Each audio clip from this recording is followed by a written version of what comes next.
And we are live. This is Dark Journalist. It's great to have everyone here for our Friday night live show. And, it's kind of fascinating as we're going to be covering the RFK assassination 50 years later as new things are emerging. And actually, there's some incredible things rising to the surface about this case. Now, we've been doing the X series on every Friday night, but tonight's show is going to go right in with the RFK assassination details study, and we're going to bring the X series back with part 13 next Friday for everyone. It's great to see everyone out here. And of course, I want to say this in relation to RFK. He has a big role in the X series, but this particular episode is going to get more into the layers of the assassination and the ramifications behind it for the 50th anniversary, which will be June 5th, when he had just won the California primary. And it's a stunning turn of events for a number of reasons, but we're going to get deep into why that act was undertaken by the deep state in such desperation to remove him as the candidate and really expose their hand once again for in a short decade of the 60s, where they had only 5 years ago assassinated President Kennedy. So we already have a great full house, and of course the lovely Olivia is here with us. Hi, everybody. And with questions, we have Alexandra Bruce joining us from Forbidden Knowledge TV. Of course, Alexandra, deep on the deep politics side as you can get. And she's going to join us in about an hour, and then we're going to take questions after that. So ask all your questions. You can ask them now or anytime during this whole conversation that we're going to have. But do ask them all in caps, because that's going to help Olivia spot them out as we go. And another thing I want to mention right up front is that if you are watching the show and watching this series, definitely go to darkjournalist.com, sign up for the newsletter, keep in touch. That way we can keep in touch with each other, barring any kind of social media unplugging or social media blackout, as I'm sure they're already underway. One of the things I want to make clear in getting into tonight is that it's so timely, because one of the things that has just happened is that Robert F. Kennedy Jr. is asking for a new investigation based on things that are evolving into his father's assassination in 1968. Of course, we had a complete rigmarole, which was kind of like an Oswald replay with Sirhan Sirhan, and we're going to get deep into him too. And there's going to be some X ties to Sirhan Sirhan that I think are going to really fascinate everyone, including the Rosicrucians and the Theosophists. So we can see that as we go into these different subjects, we keep coming around to this same kind of mystery school enigma, and we need to figure out exactly why those links keep showing up again and again. We're going to be dealing with aerospace companies in this. We're going to be dealing with military contractors. Well, how do they get in there? Well, this is the very interesting thing about the Kennedy assassination. The RFK assassination has these different layers to it, because when you're a senator, there are certain things required by the deep state to remove you. That is, they're going to be able to hire assassins and have a cover story in place. When you're a president, as his brother was, JFK, he was a sitting president, and there was a lot more involved. You needed a lot more of that government apparatus involved and on your side to undertake such an operation. With RFK and with MLK, who were social leaders, religious leaders, political leaders, these were decisions that were undertaken by the deep state in concert. And a lot of it goes back to what happened to RFK's brother. And we're going to get into that because, of course, Johnson was the president during both assassinations, and he had suddenly withdrawn from the presidential race, which was an unprecedented move. Of course, Nixon would resign the presidency 6 years later. Well, in a way, LBJ is resigning the presidency by doing the unprecedented thing, which is not running when you have the chance to run as a sitting president. That just doesn't happen. And now we're going to find out why, or take a real good look at why that went down in the first few months of 1968, and why that is crucial to right now with what RFK Jr. is doing, asking for a new investigation. So let's take a quick look This is a Washington Post article, and this is kind of fascinating because, as we can see, they're touting this headline, which is that Robert Kennedy Jr. doesn't believe that Sirhan Sirhan was the killer of his father. Now, what's interesting about this to me is it's the Washington Post, which we know is completely CIA run. And you'd think they'd be getting rid of this headline as fast as they could, but they're learning something, which is that in order to co-opt stories, they need to get on board with them, and very much like they're doing with the UFO story. And this is the new technique by the Central Intelligence Agency and its media arms, which is they are trying to adopt and co-opt narratives from a field of study which is outside of their control. And they have for many years, but they've used the technique of shutting things down, which was easier to do at a certain point. But now with this kind of ubiquitous internet, ubiquitous YouTube, ubiquitous blog, Snapchat, whatever it is, they've decided it's not going to work. It won't go away. What we can do, though, is insert our own spin as we go. So we'll adopt it, we'll take it in, and we'll spin it out our own way.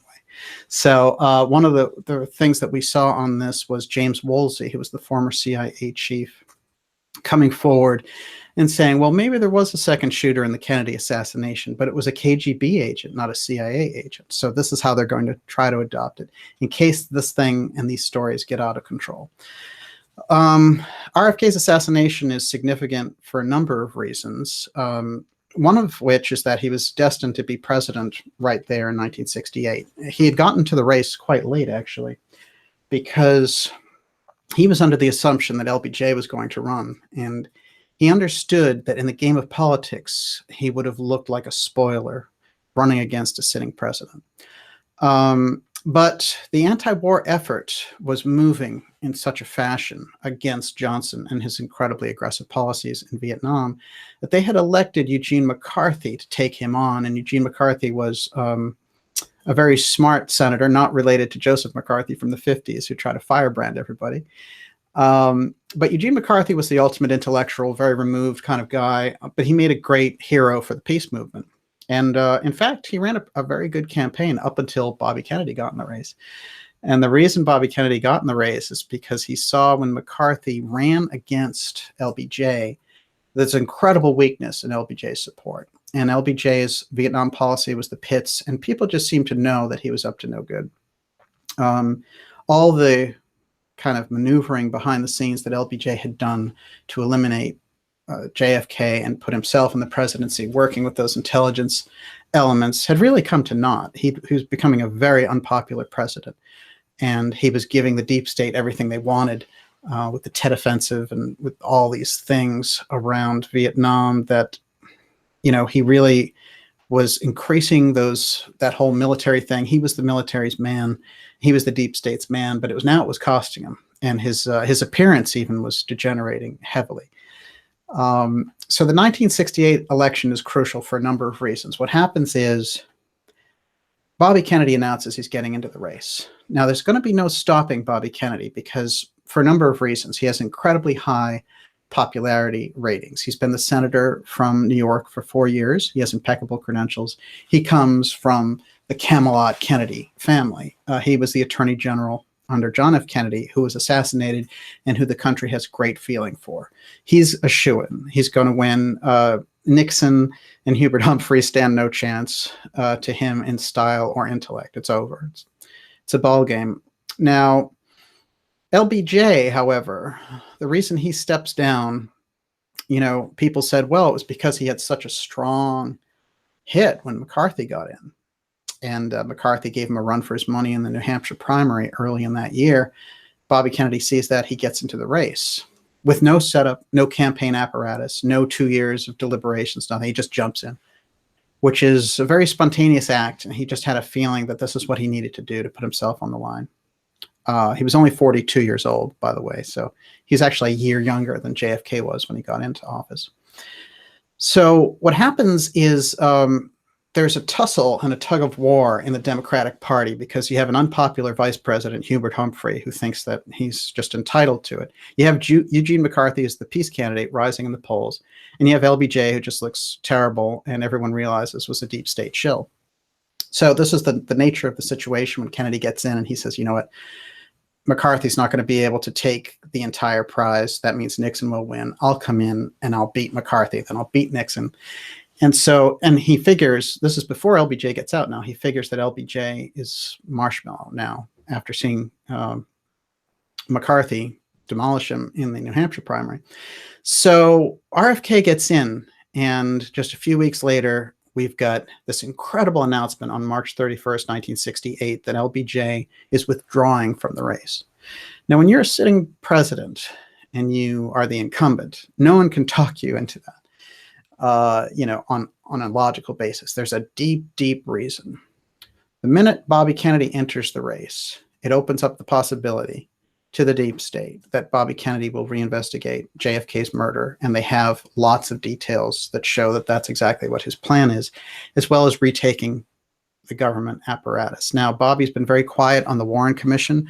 He hasn't said anything disparaging about it, but he didn't cooperate with it. He didn't participate. So he's been the kind of loyal soldier in the background for LBJ, but watching him closely because he's being loyal to the position of the president, but he has incredible dislike for LBJ, and LBJ really hates him with a passion, so that hatred is mutual and always was, even when LBJ was just a vice president. That's just something.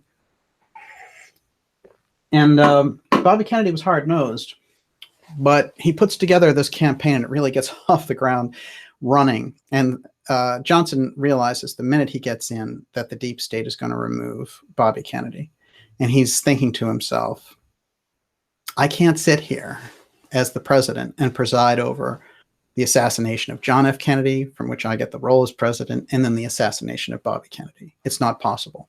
I have to be seen as not having a dog in this race. So I'm going to withdraw completely, because what's going to happen now, I can't be associated with overtly. That is, if Kennedy is killed on my watch and I become the president again, people are going to really look into what I was up to. And that's not going to work, because what we have to remember is when LBJ got into office in the first place, he was under a looming indictment because he was close to the Bobby Baker scandals. If we go back to Life magazine at the time, these were the headlines saying the Bobby Baker scandal, who was his close friend in the Senate, was getting closer and closer to LBJ. And supposedly Bobby Kennedy was helping that process along.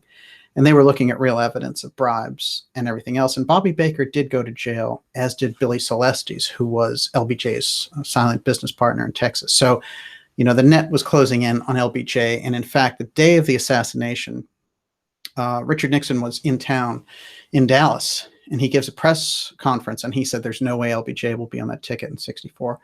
So it was an open secret. Everyone knew this was what was going to happen. And JFK had said, actually, behind the scenes to his secretary, Evelyn Lincoln, and others, that he was going to choose Terry Sanford from North Carolina, and that was going to be the ticket for 64. So LBJ was out. So convincing him to go along with the assassination and reap all the rewards and basically not be under indictment was pretty easy when you think about it. So this is the nature of the situation that we're looking at. And when you look at traditional history, they'll say, LBJ was shocked by this whole thing. He gets into office and does his best. If you go deeper into the deep politics and you look at some of the work of people that have looked deeply at the issue, like Peter Dale Scott, or, there's a whole range of people I could recommend on this subject, like Jim Marrs, like Jim Garrison. And they've informed us of the real picture of what was happening. So these are the conditions under which LBJ is looking at that 1968 election. When Bobby Kennedy gets in, he says to himself, the deep state is going to get rid of him. I can't be the guy who's the recipient of that. And it makes a lot of sense when you think about it. So he does the unprecedented thing, which is he basically resigns the office by saying he's not going to run again. But he also says something very telling in that speech. He says, I'm not going to run, but I also will not accept a draft. That is, he won't be drafted into the presidency either. So if these deep state people are like, look, we'll take up Bobby Kennedy and you're still going to be our guy because we know that you're dependable. He's saying, no, not only am I not going to run, but you can't draft me. so that it still doesn't look like I wanted this. So he sets himself up very well. So the first thing that happens is there are these rumors that MLK is about to announce support for Robert Kennedy's candidacy. And Kennedy, you know, he has a bumpy ride getting up and running because he has no campaign staff. He has nothing. He's just jumping into this. But he has that entire Kennedy mystique, Kennedy name, Kennedy clout with the media. And it starts to go his way. Now, Martin Luther King is assassinated on April 4th.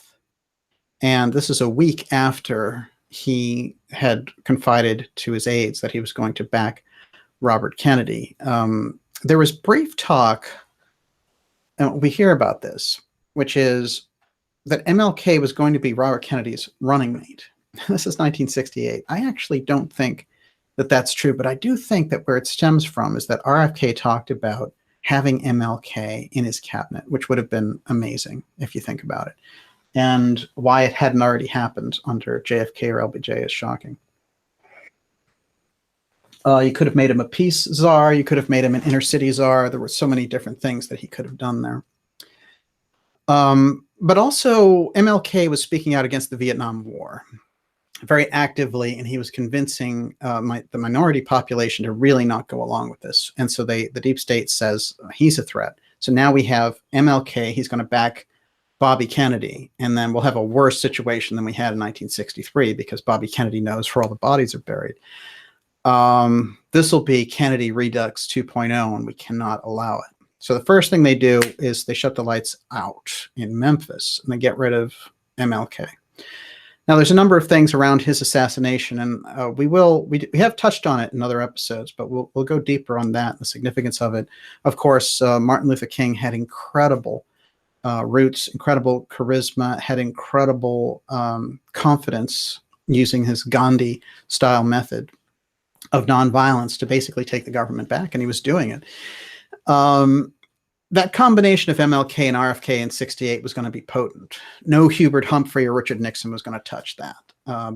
They had the power of the kind of regular, everyday people, and they had the power of the minority communities, the underprivileged, and all the rest of it. It was going to be a battle, but it was going to be a rolling battle, and you could not stop Bobby Kennedy in 1968. Now, Kennedy gets to the California primary, and it's a must-win because Eugene McCarthy still has all those early victories piled up, et cetera. Plus, they're going to let Hubert Humphrey out, who hasn't participated in any of the primaries because when he goes out, basically, he doesn't get any voters. You know, I'd hate to use the S word, but I have to say, as a candidate, you know, Hubert Humphrey kind of sucked. He was not particularly good. They called him the Happy Warrior, and that was about as far as he got. So I will say this, though. This period, when Kennedy goes into California, it's about 3 weeks of hard work, and he goes to every neighborhood he goes, and it is like nothing we've ever seen in campaign politics. People are, you know, flocking to him. It's like Woodstock in politics, and there's just no stopping Bobby Kennedy. Let's just take a quick look at Bobby here with some victories in 1968, really hurtling towards the presidency. And we can only imagine the Bobby Kennedy presidency of 1968.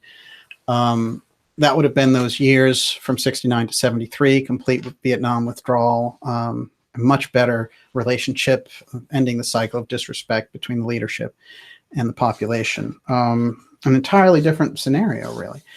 So for the deep state, it's bad news for a lot of reasons. One, they've kept a lot of secrets. Their power is increasing. They've got all the drug profits. They've got all the military industrial hardware, all that money, Bell helicopters through the roof. All these guys are doing great. Everybody's been paid off.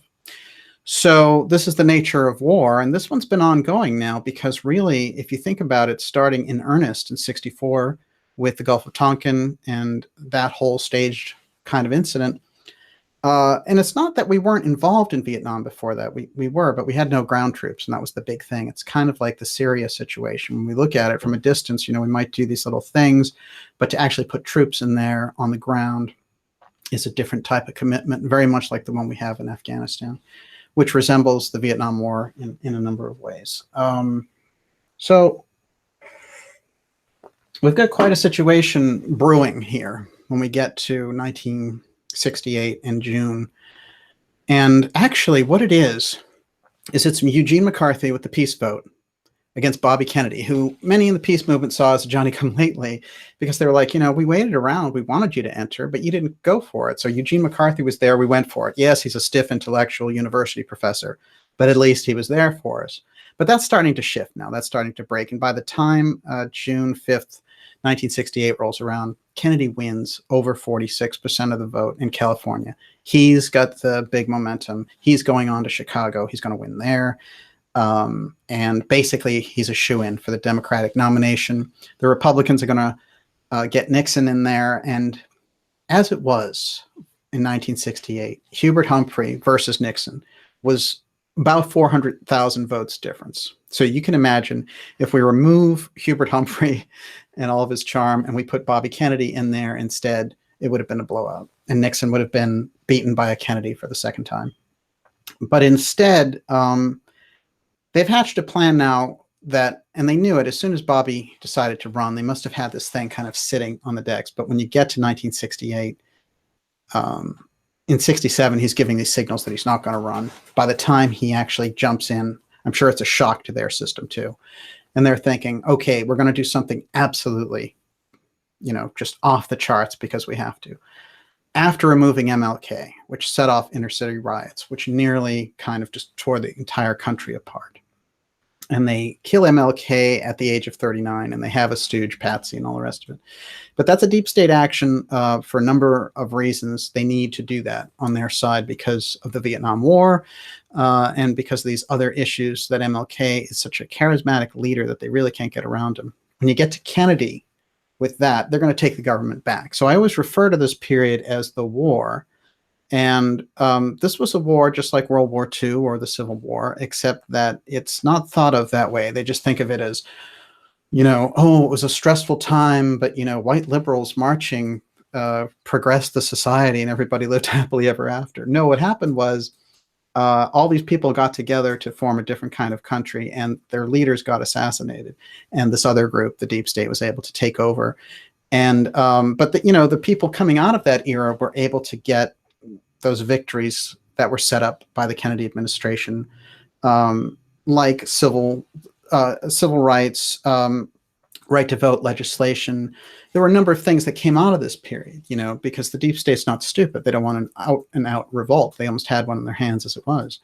But as it turned out, what they just wanted to make sure was that Bobby Kennedy did not enter the office of the presidency. Now, if you look at the book Brothers, which is an excellent book, and it's got the setup of what RFK was doing in looking at his brother's assassination. And it's very fascinating that the person that he mentions immediately after the assassination happens, who he should have investigated, is Howard Hughes. Now, Howard Hughes, who shows up in the X series, he's coming up. Howard Hughes is Hughes Electronics, Hughes Aerospace. So the whole aerospace connection comes in again through Hughes. But let's temporarily move directly into the assassination to get a handle on some of the details there. How are we doing there, Miss Olivia? Doing great. Excellent. How are the people and how are the questions? Actually, I think they're really listening to you tonight. Well, gee, that's a start, right? It's great to have everyone here. I'm very excited, and I'm very happy to be talking about Robert Kennedy, who is someone who I think is a heroic person. If we look back there and had suffered a lot by being deep in this milieu of protecting his brother's legacy, and who I think did a lot to bring us the Kennedy kind of world, Kennedy history, the Kennedy memory that we know today, because he did so much behind the scenes for JFK, and JFK had so many vulnerabilities, and it was like RFK was in the background making sure that everybody stayed in line, and it was absolutely crucial in order to let him shine. And when they removed JFK, he had to face a new kind of reality, which is that they were playing by different rules. And those were rules, as somebody from an ethical background, that he couldn't compete against. So what he did was he resigned as Attorney General, and he joined the Senate race in New York, and he won. And he had done that on his own, without his brother's help. And here he was winning the 1968 presidential campaign, and he commented to an aide just after he'd won the 68 June 5th primary in California that this was my victory, that they were cheering for me, they were voting for me, not from the memory of Jack. And that's, I think, an important turning point for Robert Kennedy, who really, his brother had overshadowed everything in his life. And his brother had been an incredible inspiration, of course, but there comes that time you have to stand out of the shadow, and that's what he was doing here. So what happens is Kennedy wins, and then we have some unusual things from campaign aides who come forward later and say, you know, he was not even supposed to go through this strange part of the hotel, and he got pushed in that direction, and it was such a big crowd and all the rest of it that he just went out this way, which was the opposite from where the media was. And there's a very fascinating, a couple of campaign aides have come out and talked about that. So in this side of it, you have to go through the kitchen pantry, which is the back of the Ambassador Hotel in 1968. And back there is the security guard for that kitchen pantry, was a very interesting guy. And I'm going to point him out here. There's a couple of really fascinating things about this guy that I want to bring into the picture, but he is the policeman there. And his name is Thane Eugene Caesar. And he, well, let's start with a couple of interesting things about him. His background was working in a low-level capacity for Lockheed, who was the military contractor who we call the United States of Lockheed. And they've shown up so many times in my reports that I just get used to them as kind of that presence there, because ultimately it's Lockheed Martin we're dealing with over and over again. I can't tell you how many times when I've talked to Catherine Austin Fitts that we've had this conversation about her time in Washington and how everything that she went to get in terms of the data for HUD or the data for DOD, whatever it happened to be, was always blocked by Lockheed Martin. And how interesting it was that all the contracting paperwork that came out of HUD was run by Lockheed Martin, as were many other agencies of the federal government. So this military contractor really controlling all of the data of the federal government.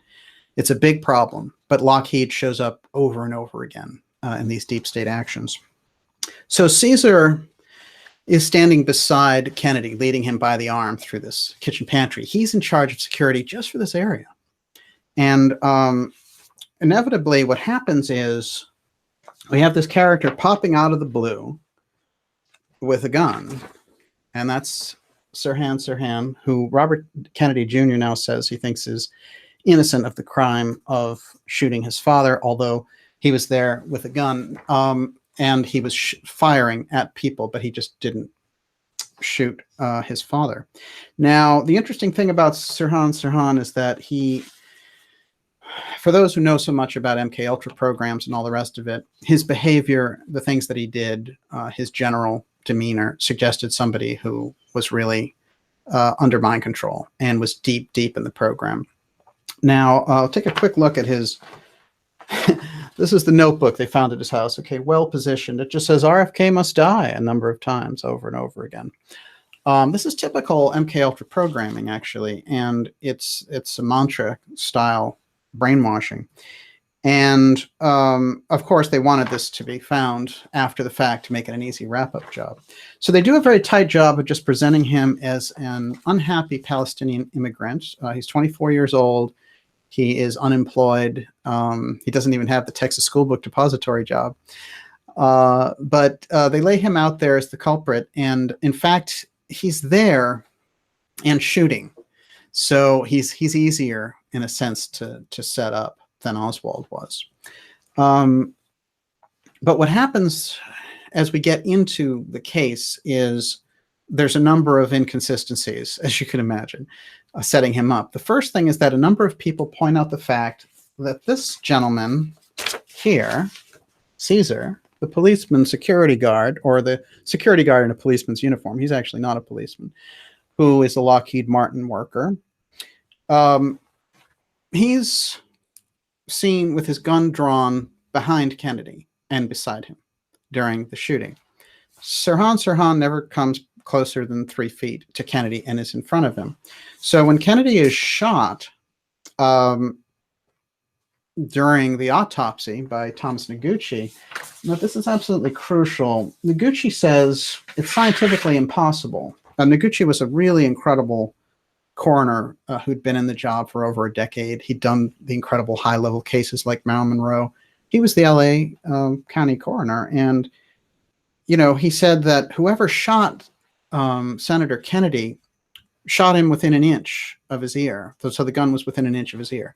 So this guy who's a few feet in front of him doesn't have the ability to, first of all, to stretch his gun around and shoot him in the back of the head, and also doesn't have the ability to get close enough, because he is, by everyone's description, many feet away shooting, and then people jump on him. So he never gets near Kennedy, actually.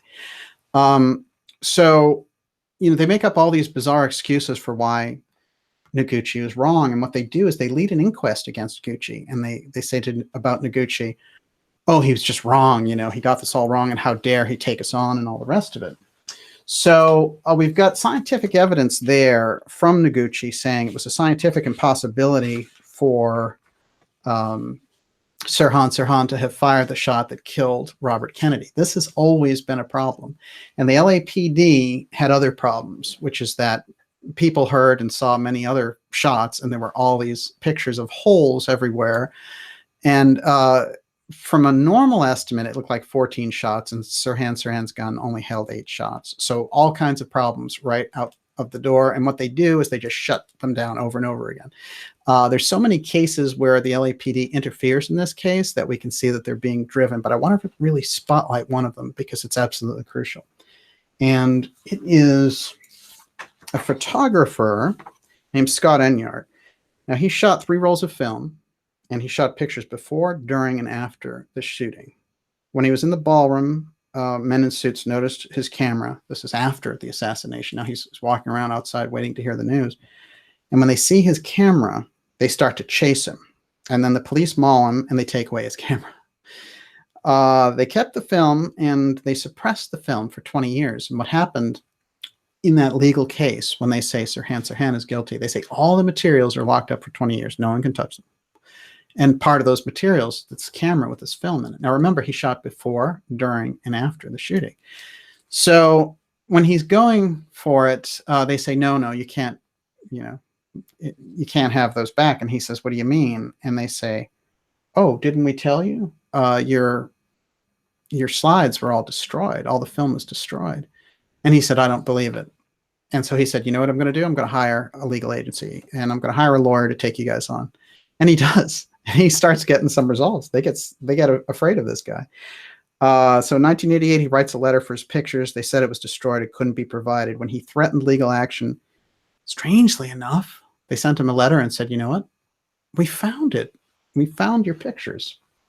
I want to show you some of these. So they send him this roll.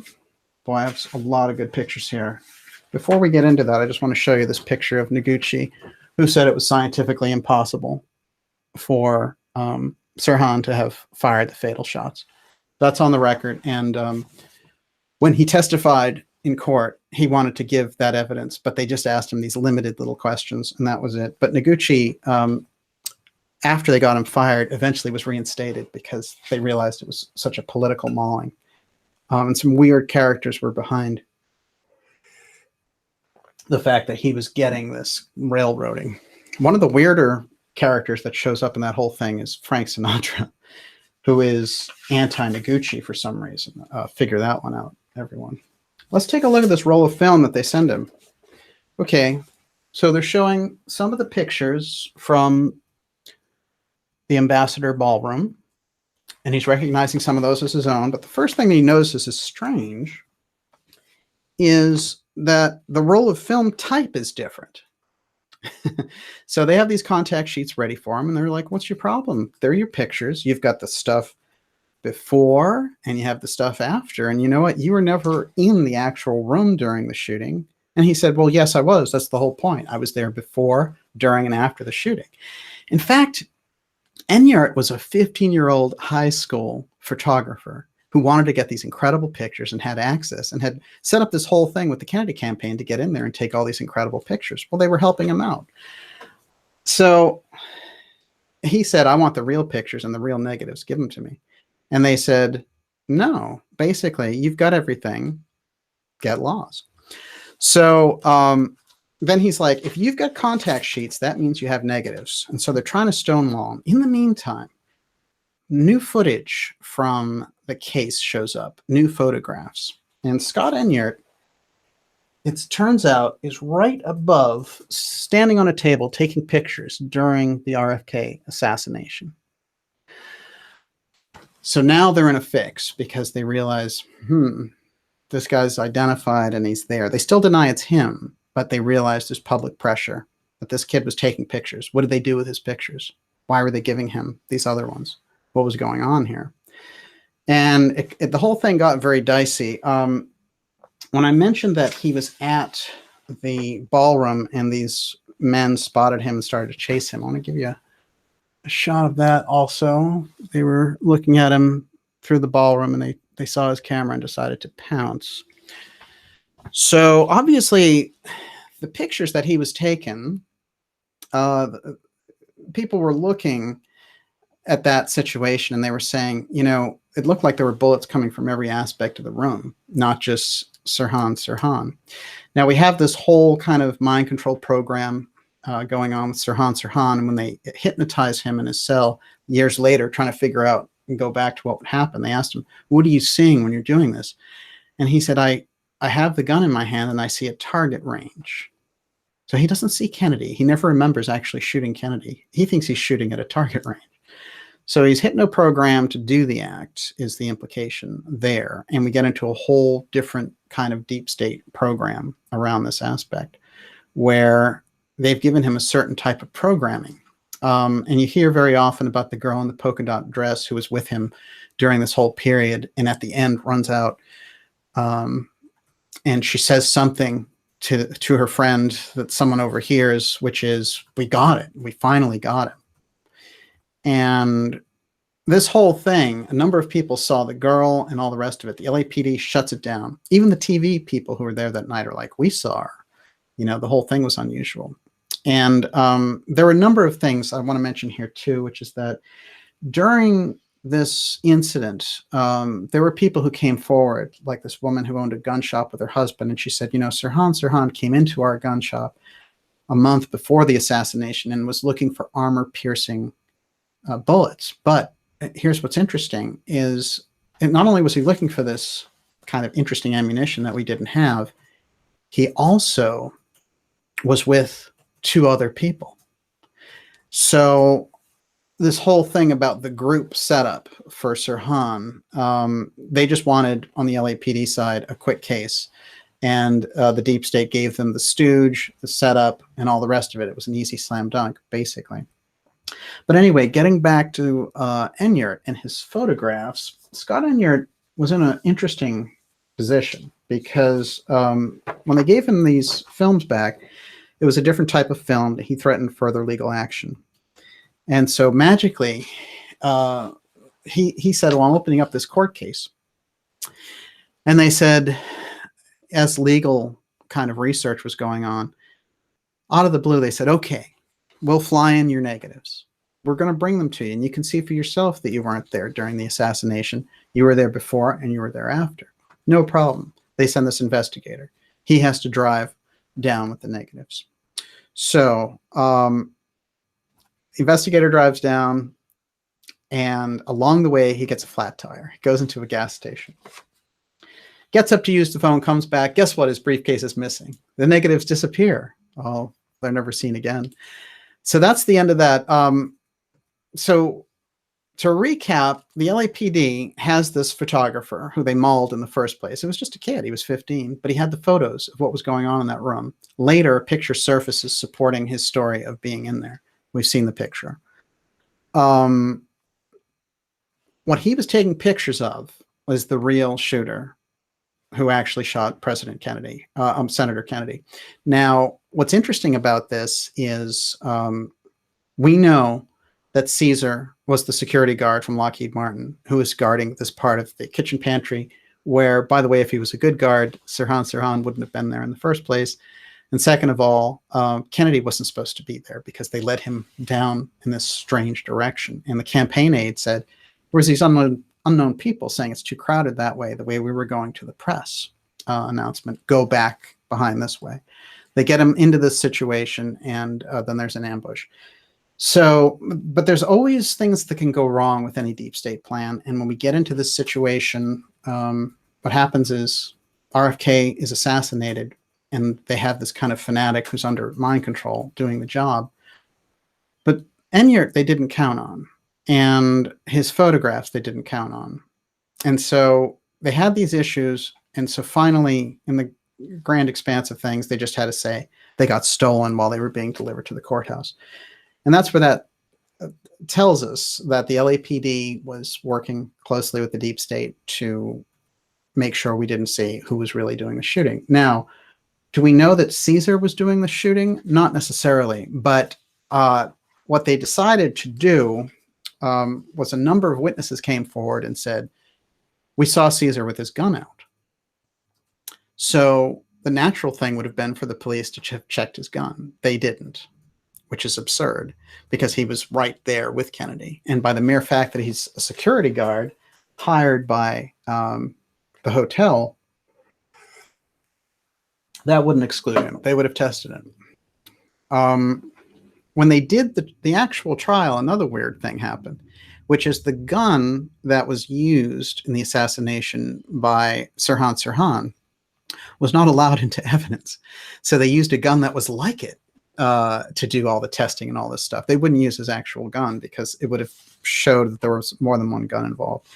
A couple of quick things. I'll just take another look at Caesar here to get an idea, because Caesar is a damn good candidate for having pulled the trigger, I have to say, but at least he should be investigated 50 years out, dead or alive. This is an interesting report by someone I want to point out whose name is Don Schulman. And Don Schulman is particularly interesting because he was a witness who was close to Kennedy and during this whole shooting. And what he said to all the television people and all the rest of it, and he's a reporter for KNXT TV News. He's one of the guys, and he says, well, Caesar had got his gun out and all the shooting was going on. He doesn't say that Caesar shot Kennedy, but he definitely says that Caesar got his gun out, which Caesar denies. Later, in 1971, 2 years after the trial, questions continue to surface about Caesar. And Caesar decides to give an interview where he says, well, you know, look, I've talked so much about this. What can I tell you? You know, and he said, they said, did you have a gun that was a 38? And he said, no, my gun was a different type of gun. And he goes into this, and then he talks to another reporter and he changes his story. And he says, well, I had a gun like that, but it wasn't my gun that was used. And he's just really shape-shifting all through the story and leaving this incredible trail of contradictory statements. So he's under pressure, and he starts to say that he has a kind of a thing against the Kennedys. It's like he's really breaking down, and he says, well, you know, they destroyed this country and all the rest of it. So he's letting a lot out. And what they decide to do with him basically is they stage a mock lie detector test where he's going to take it and the LAPD is going to be happy about that. Well, he doesn't show up for it. So questions would rage in documentaries over the years about Caesar. And I guess the closer we get to Caesar, the closer we get to what happened. Because even if he didn't actually pull the trigger and kill Senator Kennedy, he was right there beside him and he knew that the shot came from behind, which doesn't fit the deep state official narrative on this. So one of the reasons RFK Jr. is asking the case to be reopened is because all of this stuff was unknown to him. So what does he do? He goes to visit Sirhan Sirhan in prison a few months ago. Now we have to remember RFK Jr. has said that his father didn't believe the conclusions of the Warren Commission, and he felt the CIA was involved in his brother's assassination. Now, the Kennedys have kept pretty mum silence. They've supported the Warren Commission over the years. This is the first break, and it's massive because RFK Jr. has been pretty brave on a number of issues, like the link between autism and excessive mercury in vaccines. He's not just a general vaccine, anti-vax guy. He's just against certain types of vaccines that have proven to be absolutely detrimental in health studies. And, he's really stood up for different issues. Here he is, I think, face to face with this. And he's the first Kennedy coming forward and saying, and we know that a number of the other Kennedys knew what was going on. They understood that they were under siege, and they understood that their family members had been removed as leaders. But what happened basically with this is there's a breakthrough going on, because when he talks to Sirhan Sirhan, he spends this time with him, and he decides he's not the person. And he calls now in the last week for a new investigation. That's big. Let me tell you, it's big because there's a lot of deep state secrets sitting in the middle of that, just like in the JFK records. So President Trump has an incredible opportunity to move in these areas. And if he just hangs back and lets the deep state and CIA run the table on this, then he's allowing them more power in the situation. As a matter of fact, this is one of those vulnerable moments where he might actually be able to get a real investigation going. And that's what they should do. That should be the kind of transparency that we get. This file copy is interesting because what they say in it is that this is a police record now. We were just talking about the reporter who said, hey, actually, I saw this. And he said that I saw Caesar beside Kennedy and his gun was drawn. So in here, what it says is that this is the police record now to shut it down. They said he works for KNX-TV News. He was working as a file runner at Ambassador Hotel. He arrived at the hotel from 5 to 6, worked the camera crews inside the embassy room. Just prior to Kennedy coming down to make a speech, he stationed himself just inside a door at east end of stage so he could signal the camera crew when Kennedy and his entourage arrived. He went to the area just inside the doorway to observe direction Kennedy was leaving, and the door is just outside the serving kitchen. As we know, he went right through the kitchen and the pantry. Through the double doors, he saw a woman bleeding, and he saw Kennedy on the floor.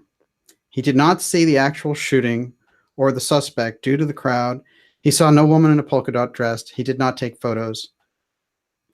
And so he didn't see the security guard. It's a complete denial of everything that he said, which is he did see the woman in the polka dot dress. He did see the security guard with the gun drawn and all the rest of it.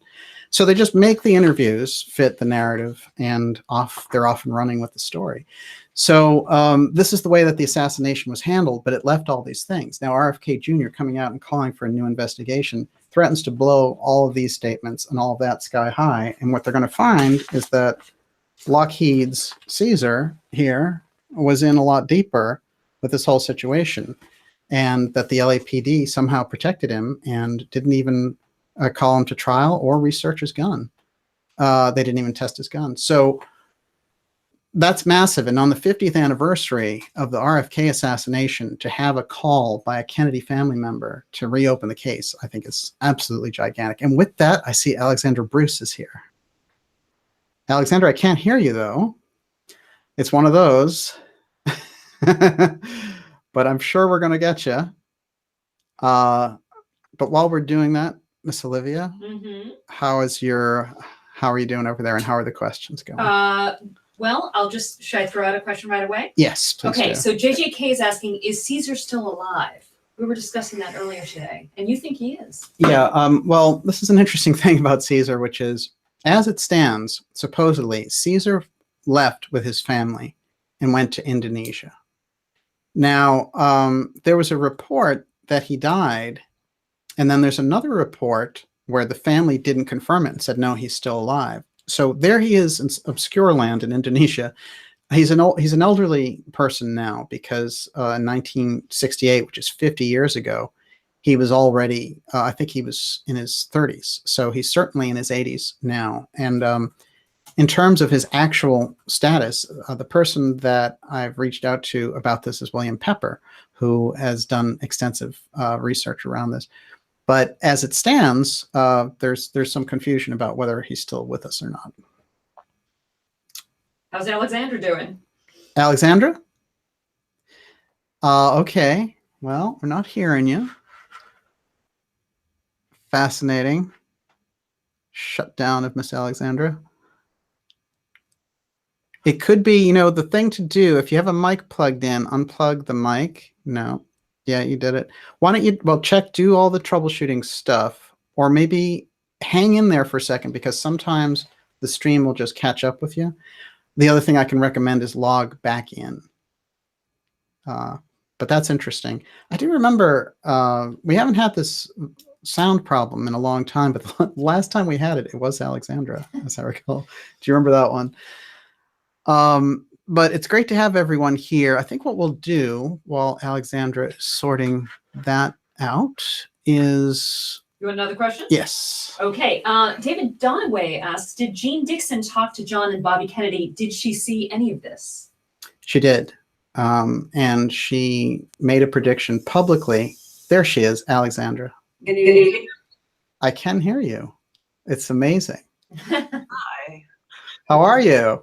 Good. How are you? Fantastic. Your volume's jacked up maybe a little bit, if you can take it down. Okay. Yeah, maybe I exaggerated before. Yeah. It's like flip it through the ceiling. Yeah.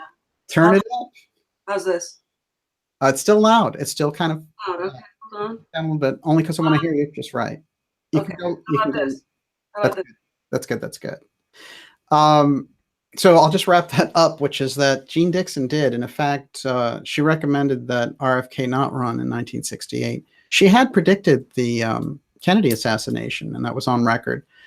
And here she was again saying that if he runs for president, that he will die in Los Angeles. So it was an incredibly eerily prescient prediction on her part. And Jean Dixon, who I've gone over again and again, that I think she was the most powerful person in America, most powerful woman in America for quite some time, giving this kind of advice that would change policy at a presidential level. I can't imagine anyone else doing that. But she was the secret sage for presidents from Roosevelt all the way through to Reagan. And of course, her relationship with Nixon was crucial and documented. Interestingly enough, what happened was people who were researching for the 9/11 Commission stuff were looking back at terrorism policy, and they ran across these records of Jean Dixon talking or visiting with President Nixon on security, national security matters, over 80 times, which I find absolutely fascinating. But with that, Alexandra, we've been talking about the RFK 50th anniversary of the assassination, and RFK Jr. has come forward and said that he's spoken now with Sirhan Sirhan, and he doesn't believe that he was responsible for killing Senator Kennedy, and that he wants a new investigation, which is kind of mind-blowing. It is mind-blowing. I mean, I think it's theater. I mean, I think he's probably had misgivings about the conviction his whole life. But I mean, I think it says more about the era that we're in. And I've been told that basically the last main person who's alive, who was involved with the JFK assassination, is going to be dead within 3 months, and that's George Bush Sr. And that with his death, we will get the remainder of those files that we were waiting for back in November. Right, right. And that is really fascinating too, because it's tricky though, because I'll tell you why I don't buy that. Because W is his son. So the whole rationale about... Okay, no, well, it has to do with everything else that's going on, which is the currency reset that's going to happen in our lifetimes, if nothing, if never. Right. But basically what I've been told, there's been a lot of really great work done showing how the crown, the British crown, is still very much in control of large institutions, major institutions of the United States. Things like airports, prisons, railways, and just not only the United States, but many Northern European countries, some Asian countries, some South Asian countries. And that in the US, the way that these are sort of no bid contracts, it goes through Serco, which it's the biggest corporation that nobody's ever heard of. Right. And they're like Google before Google was Google. And I guess that they're being sued and they might go out of business soon. Wow. They're a massive, big data company.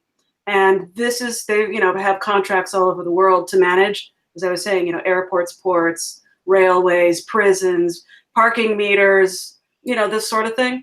Incredible. And that all of that goes back, it's controlled by the British Crown. And what we find is that the Bush and Clinton people are associated with that axis of power, with the Crown. Right. And that basically, apparently, they wanted to usurp the right to issue of the Federal Reserve, Mm-hmm. The New York Federal Reserve Bank, or I guess the U.S. Federal Reserve System. They wanted to take that for themselves, and I guess we're going to try to cement that with Hillary's presidency, and that's part of the behind the scenes of what's going on. That is fascinating. That we're witnessing right now is that it's this.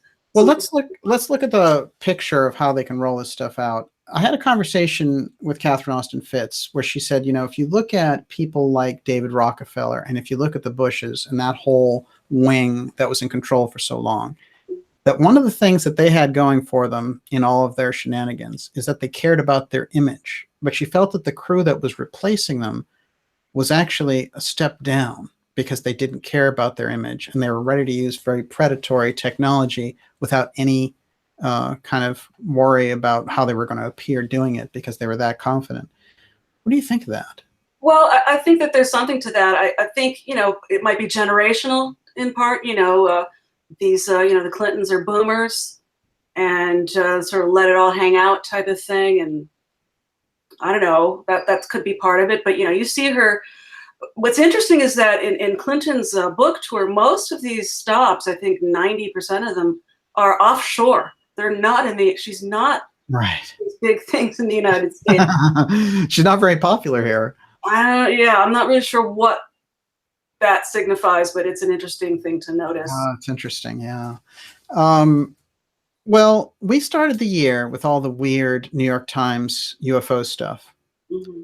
Then there seemed to be some kind of give and take around certain issues. And I showed this earlier, which is the article, which is the Bobby Kennedy article where RFK is asking for a new investigation, is run in the Washington Post, which we know is a CIA front for the most part and has been since Ben Bradley was the editor and Catherine Graham owned it. So what's going on there? Do they realize that these topics and these subjects are now so ubiquitous and that there's so much connecting on them that they can't deny them anymore, but they can co-opt them? I think once again, this goes back to the petrodollar and the currency reset because petrodollar is based on petroleum, right? And what the whole UFO thing represents is alternative energy. Okay, so give me a little more of that. Well, I think that it's all sort of coalescing, and I think it's kind of gonna all come out at the same time, and it's part of why the U.S. is the country that is the most, vicious about suppressing the UFO phenomenon, or else doing it in the most limited hangout way, like the Washington Post is doing, is because of the threat to the dollar by a viable alternative energy system. Right, totally. Because our whole currency is pegged to petroleum, and we've been running the planet this way, and it's not gonna last too much longer. I mean, we're looking at Saudi Arabia going green. Mm-hmm. They've said it. We're going to go green. They're building this green city, and they're not saying we want to diversify. They're saying we're going to go green. So that's saying a lot. Well, it's incredible. What it's saying is to the dollar is what that's. Well, since we're talking about currency and such, they've had all this incredible roller coaster stuff about Bitcoin. Some of the key people like Cliff High was really behind it. has taken a position lately that he's not going to deal with that anymore. Tired. He just kind of.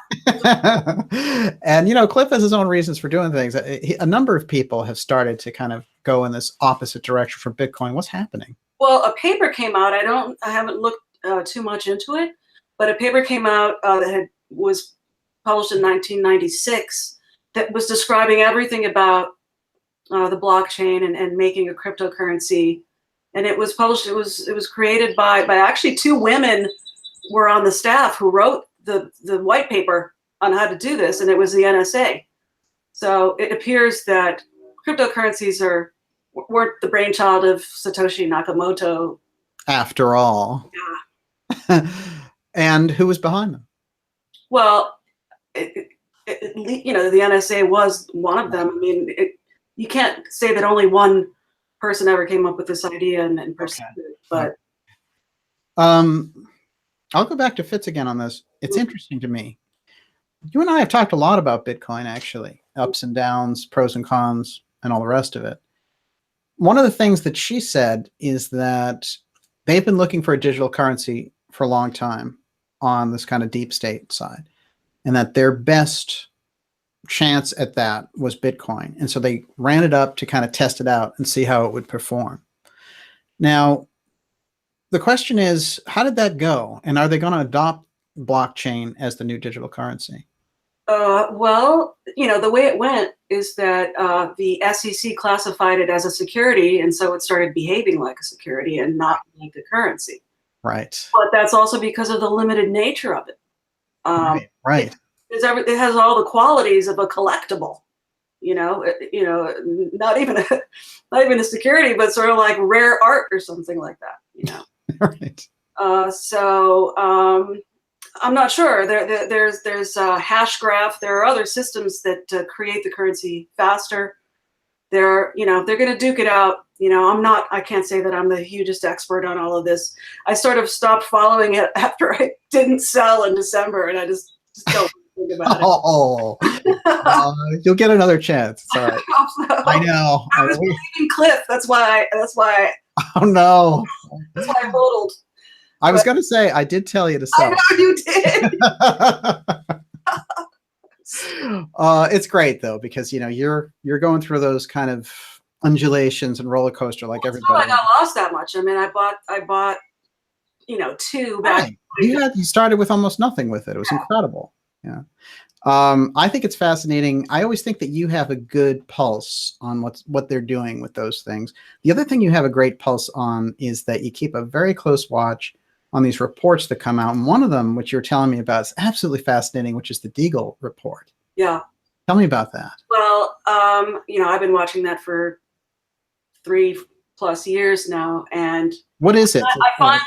So it's a site that purports to be, it monitors the armaments purchases of different countries, and it also keeps tabs. It's like a merge and it's constantly changing. So it's almost like a ticker tape. Like it'll change every quarter maybe. Right. And it says that it's publicly available information published by the CIA and the IMF and the World Bank and other U.S. government data, and that there's nothing woo-woo about it, and that it's just basically publicly available data. Now the thing, what they're saying is that you're looking at the crazy part has to do with their forecast for 2025. Okay. And that is saying that the United States population is going to plummet from 367, what it is today officially, to 99 million in 2025. That's a 70% decline in population. How do they represent it? Like, what would be the cause of something like that? Well, they're saying it's going to be the collapse of the Western banking system, and that it'll be for migration, mostly migration, and there will obviously be death. They say that the young people are going to be forced to migrate because the economy will be completely devastated. They'll migrate mainly to South America and China, and when you do see, like, they have Brazil's population going up by 3 million. Brazil's population has been shrinking. So there's nothing in the Brazilian, paperwork that's saying that their population is growing. It's not. It's going down. They don't have the replacement birth rate required to grow right now. So they would gain 3 million in 7 years. Well, The other country that is like even more devastated is, interestingly and significantly, the UK will lose 75% of its population, down from 65 to like 15, something crazy like that. I mean, that almost sounds nuclear or something. It does sound nuclear, but then if you really look at the pattern of the other countries that are, that's my landlord. If you look at Russia's. There was a little bit of a possibility of a gray back there. Everyone's always looking for a gray in your window. I get these emails. Like, I saw a gray back there. It's a classic window for gray for sure.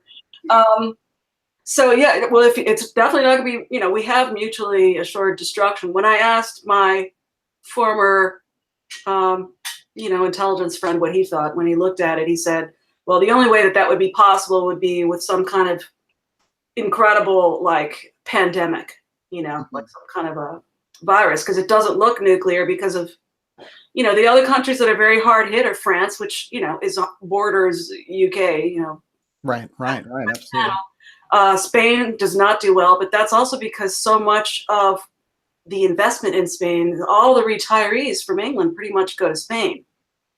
Right. So I think because Spain is very tied to the English. Well, if you go to, you said 99 million, we have 320 million in America now. So you're talking about losing 220 million people. I mean, yeah. Asteroid? Right. Well, the asteroid lands in the UK and the United States, and then it sort of spills out on the economies that are tied in. It used to look like Australia used to look really bad, but it doesn't anymore. Right. I think probably a lot of Americans will try to go there if this is right. Now, what he said is that he thinks that this is disinformation. So your friend, who's the insider, he thinks Deagle is disinformation. He's going to look at it some more, but he thinks that okay. He thinks more along the lines. This is what he thinks about the GCR, currency reset. He thinks that yes, it's going to happen. It will be a global digital currency, but that the U.S. will not be taken out by it. He says that actually he thinks that Donald Trump is going to has negotiated for this, and that we will not be screwed. And because he's argued that, because basically what we've been looking at our whole, since the 90s is basically for China to replace us. Right. And in many ways, they have. I mean, as far as consumption of petroleum, forget it. Yeah. I mean, and also, well, they basically adopted our ability to manufacture. It's because all of our manufacturing was sent there. Right. And it was almost like a suicidal thing, for the country, but not for the individual businesses, Well, I'd like to feel good about some of the changes with Trump. There's a lot of weird things going on. Some of the things, there are all these great financial numbers that came out today, which always feels a little bit uneasy, doesn't it? And it was like, 3.8 unemployment, the lowest since 2000, right? Incredible. And the manufacturing jobs are growing. And Trump is doing tariffs on steel from other countries and all the rest of it, which is something that everyone has been talking about since the 90s was the smart thing to do. But what's interesting about this is that in the middle of all this, they iced the Iran deal, one. They got John Bolton as national security advisor, who's a Bush holdover. Terrible. And then Gina Haspel at CIA, who ran black sites for the CIA during the whole torture thing. That doesn't add up. On one track, he's going along strong, and this other track, there's an 80s, like a 2000s neocon trip. Is Condi Rice going to show up? Right. Yeah, excellent. What I've heard, for the people, the rah Trump crowd, what they say is that he basically, how he hires people and fires people. Basically, he hires these globalists, these neocons. He sucks their brains and then he fires them. And so maybe, hopefully, that's what I love your version of that, because if that's what's going on, great. But it seemed to me that they're positioning themselves to go back to that rhetoric around Iran, like, we won't let these thugs, they started bringing up, let's remember that they grabbed 50 Americans, 1979. I know. I I've mean- also seen a lot of crazy right-wing rhetoric around supporting the Shah of Iran's son, who's, I guess, in his 60s now, trying to to reinstate him, overthrow the theocracy and put him in. And he would say, I don't want to be the king. I'm the only person who can do this right now. I want us to be a democracy. That's allegedly what's going on over here. Oh, that's crazy. Well, Trump survived the deep state assault, getting into office. McCabe was he's under a criminal investigation now as of an hour ago. Did they say it? Yes. Unbelievable. Wow. So this is why Forbidden Knowledge TV is a must, everyone. You gotta stay right with it. I was doing a big thing, by the way, on sites that we should trust and the sites that are really bringing it. And what was fascinating is there's some kind of you sent me something on it too, but I had seen this, which was a listing of some conference that was going on. It was like an online conference, and Ray McGovern was a part of it. It was all about deep state type issues.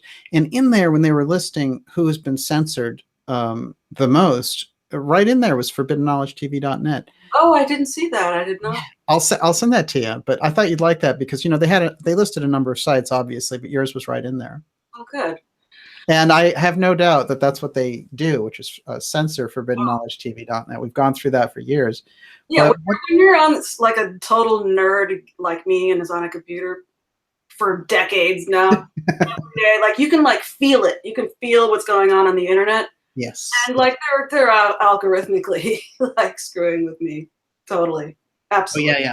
Yeah, no doubt about it. But you have a very dedicated base. This is important, I think, because it's hard. You can't fool those people, so that kind of engineering, all they can try to do is mess up when you send the newsletter or whatever it happens to be. Right. But another totally crazy story. Did we talk about this yet? Las Vegas. Which one? Las Vegas. Yeah. So that's what I was going to get to because we're covering now on Forbidden Knowledge TV. You're going to bring this up. Yeah. Well, I haven't run because I actually posted it. It ran yesterday. Okay. Basically, this is nuts. The AP, what is it? The American, whatever they are. It's the news agency. Oh, Associated Press. Associated Press, right. The AP sued the Las Vegas Metro Police Department to release their call records. Wow. And they were released on May 23rd. We haven't heard anyone talk about that, have we? Wow. So what did they find? Okay, so only one mainstream news agency broadcast a story about it, and that was the ABC TV affiliate in Las Vegas. No mainstream press about it. No alt media videos or stories about it. I know. You mentioned it. I hadn't heard of it. Right, exactly. I hadn't heard about it, and there was a friend who noticed it, and it was because G. Edward Griffin's site posted it. Okay. Need2know, I think is KNOW is his site. And shocking is, okay, what it said is that thousands of people called the Las Vegas Police Department to report active shooter situations in over 12 casino hotels, just like all those witnesses whose videos I posted back in October. Mm-hmm. So they were completely vindicated. My people who were claiming that this happened and everyone was, and I got all kinds of, I got a very particular kind of brand of email from older, let's say guys over 70 years old from Las Vegas who were probably former spooks or whatever. Right. Were all telling me, oh no, it was only in Mandalay Bay and that was it. It was Paddock and that's the end of the story. Wow. Come on, I mean, you have all these witnesses saying something else. That's weird. That's weird. And, I'm not going to mention names, but some pretty classic people emailed me. No, I think I know one of them. Yeah. I think it's pretty interesting because here's the deal with that. Right then, a number of weird things happened. We did the special on JFK. The records were supposed to come out October 26th. We had the weird announcement of the TTSA Academy to the Stars BS from the CIA, its own DeLong group. Then, so you had the block on the records. That was the first weird thing. The Las Vegas shooting seemed to really kick off this whole era. Then you got weird things like, the Q thing, which turned into a total fantasy thing. And even Julian Assange put out a warning about all that stuff, saying it was completely co-opted. And so this whole period, though, that showed up right then in that period. And then you had all the weird school shootings after that. But Las Vegas seemed to be the kickoff. Right. Yeah. And then you had, remember the seizure of the Arab princes. Right. Yes, exactly. And So, I still haven't gotten an answer. My deep throat person won't go there as far as the Las Vegas thing is serious as cancer. If I start telling you what I think it is, which I don't even know because nobody will tell me, literally somebody will come to my door and kill me. So I'm not good, but since you've got the deep gray security guards around you, you're not going to get very far. But Check it out. what I can tell you is that there were multiple shooters. There were in multiple hotels. That was released by the Las Vegas Police Department, so I can say that. Right. And not only that, there were 3 women in Paddock's room. He wasn't alone. What is that? Tell me about that part. What's the deal there? I don't know, but what we want to find out, we want to have the people who are actually good at this stuff, Right. to try to find the public case number for any police reports for these things that have been released. Okay. I was too busy. I was literally on the phone for 4 hours today getting a lot of this stuff for you. Mm-hmm. I wasn't able to actually drill down and get into the documents. No, that's great. This is fantastic. Well, I think just the fact that you're focusing. Basically, maybe look into Laura Loomer's work because I think she reported on it. Yeah. She was she and Edward Griffin were the only people in the alt media, and then I picked it up, and then I think I'm the only. That's it. The 3 of us are it. As far as talking about it, like Jake Morfonios, who covered it to death at the time, he's talking about something else right now, which is odd because this was. I think it is. Well, there's a weird thing about some people seem to go for like what's hot and headline worthy. And when they get information after the fact, they kind of drop the ball. That's the kind of consistency, I think. Well, we've seen him and others lose their channel too. Yeah. I'm not actually very familiar with his stuff, but it's not him in particular I'm talking about. But I find that an interesting trend because I stay on things to the last drop because that's the way that situations work. Look at the JFK assassination. It takes 55 years to unwind a plan like that. The UFO thing, the cover-up starts in earnest in 47. You've got 70 years of that kind of unwinding. I mean, that's the way it works. So you have to be there. When I look at the whole RFK situation that we started the show off with, and we think about 50 years later, RFK Jr., one of the Kennedy families finally coming forward to say something about it. These are the things, these things take time, but the facts are there on the ground. As long as the facts are there, you can animate anything. Well, usually the time limit is 50 years for those kind of secrets. Yeah. They're supposed to be released after 50 years, and so it's 50 years now. Yeah, I will say though that whenever they promise that, it seems like in key areas around assassinations, around the UFO file, around these different types of things, that doesn't seem to come to pass, right? It doesn't seem like they start to let those things out on any particular schedule. They say, well, it seems like after 50 years, and it goes, oh, it's after 75 years, and they just keep pushing it out and pushing it out. One of the things that we found in the X series is that there's an X letter at the LBJ library, which is to be released 50 years after his death. And we have Eisenhower's time capsule, which is 1953. That's supposed to be opened in 100 years. That's 2053, and that's Project X. These things are set up, to be released at a certain period of time. I think that they're guessing in advance, well, within that period of time, this will come out. Therefore, I want my role in it revealed. Yeah, something like that. It is. It is. Yeah, absolutely fascinating.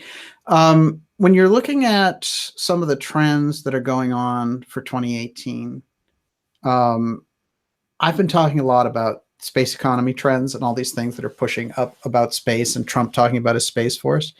What do you think's happening there? Well, I saw something very hilarious. I have a few things to say about that. Like the Xinhua news agency for China. China's Yeah, right. orbit the moon. They're getting Yes. ready. And it showed their astronauts in one of those Chinese deserts training. And it really looked as even faker than NASA stuff. And that's the joke is that I've been hearing is that, for the people who believe that we didn't go to the moon. They're getting ready to fake their own moon landing. Right. Totally. Well, there's a certain truth to that. I bet it's true. Yeah. Let's Olivia, how are we doing? Olivia, you can say hi to Alexandra. Roddy. Hi, Alexandra. Hi, how are you? I'm good. So would you like to take a question? Sure. Okay. So what is the point of the Las Vegas cover-up? Good one. Well, I mean, from the reports that I got, I mean, all I can say is what I heard because I don't know. It's nobody's, even the people who kind of know aren't telling me. Okay. It's deadly. It's some deadly information. What it sounds like is that there was a full-blown terrorist attack in Las Vegas.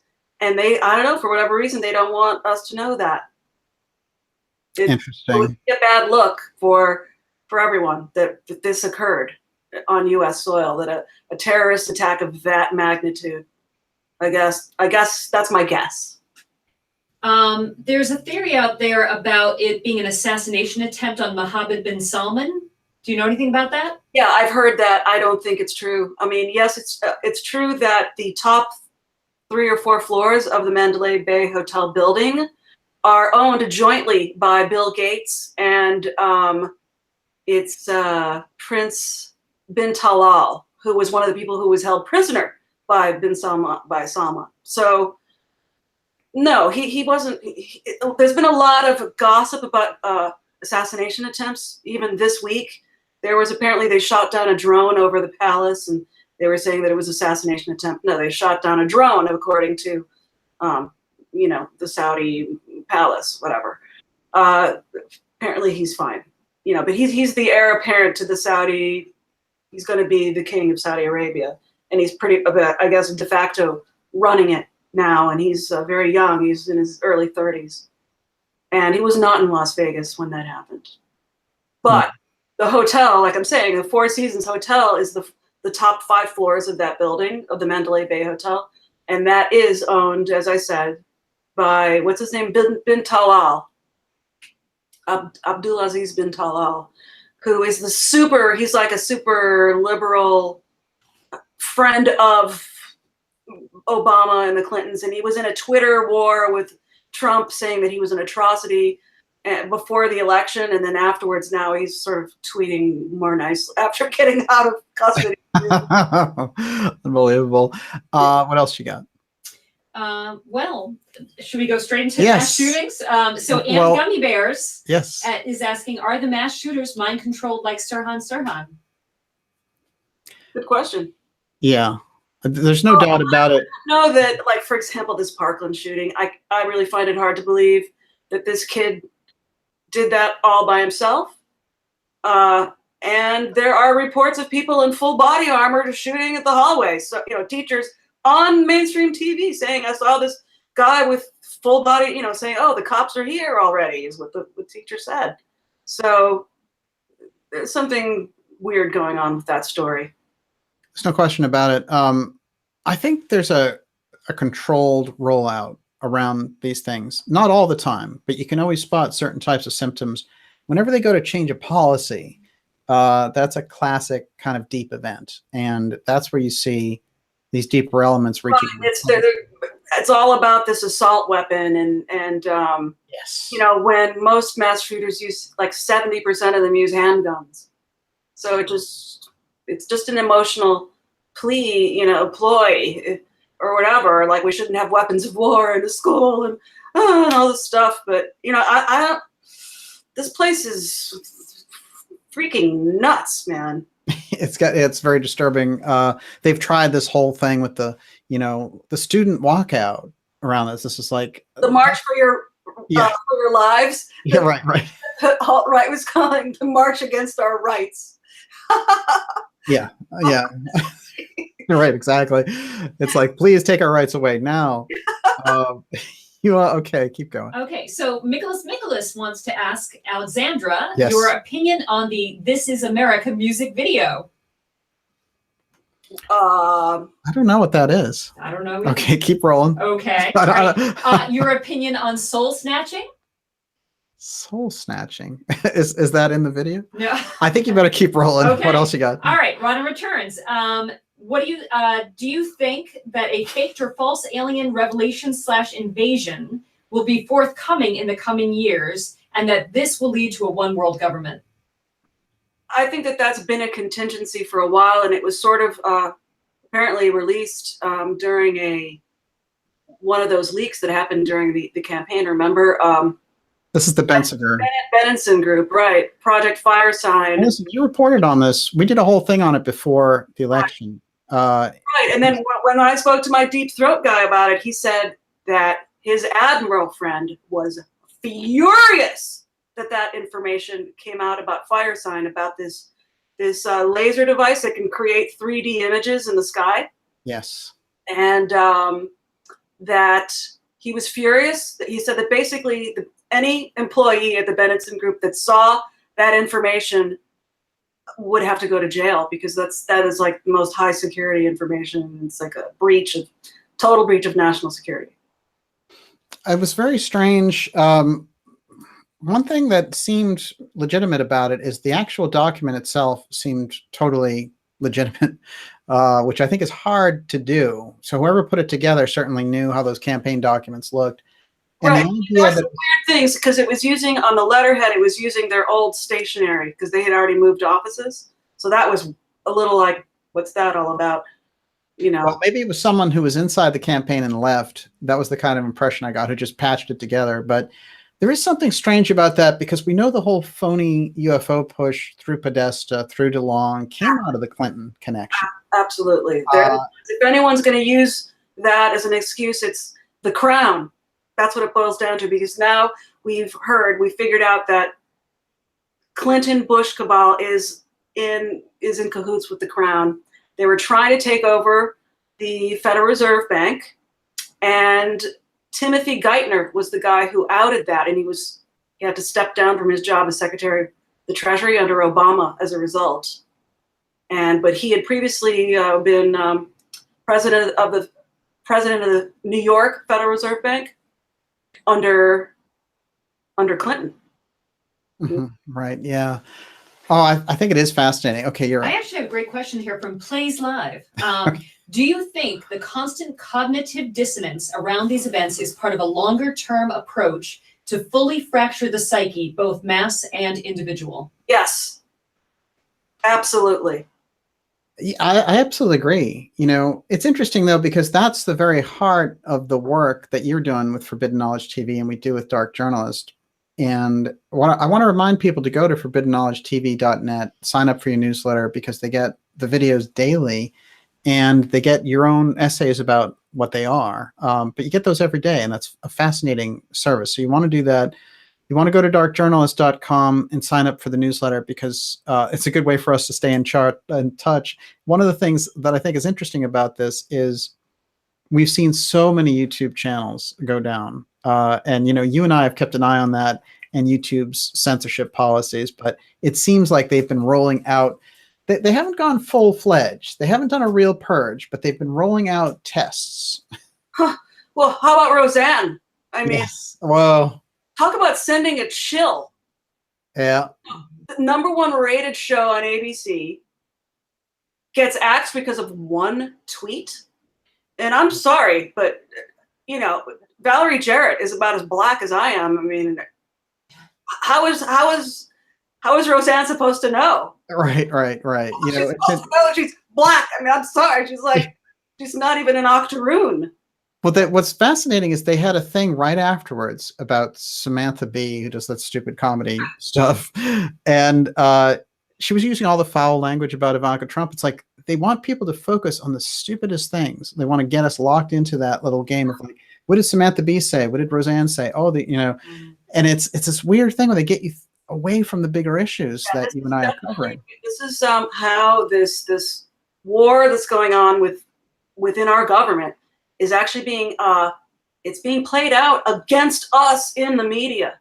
Right. And we're being subjected to this fracturing craziness. I mean, like, you make a dumb tweet. I mean, if you actually look at the portrayal in the Planet of the Apes by what's her name, Helena Bonham Carter, it's the 2001 version. It's actually, she's gorgeous and white skinned, by the way, and with sort of little nasal slits that are actually very much like Valerie Jarrett's nose.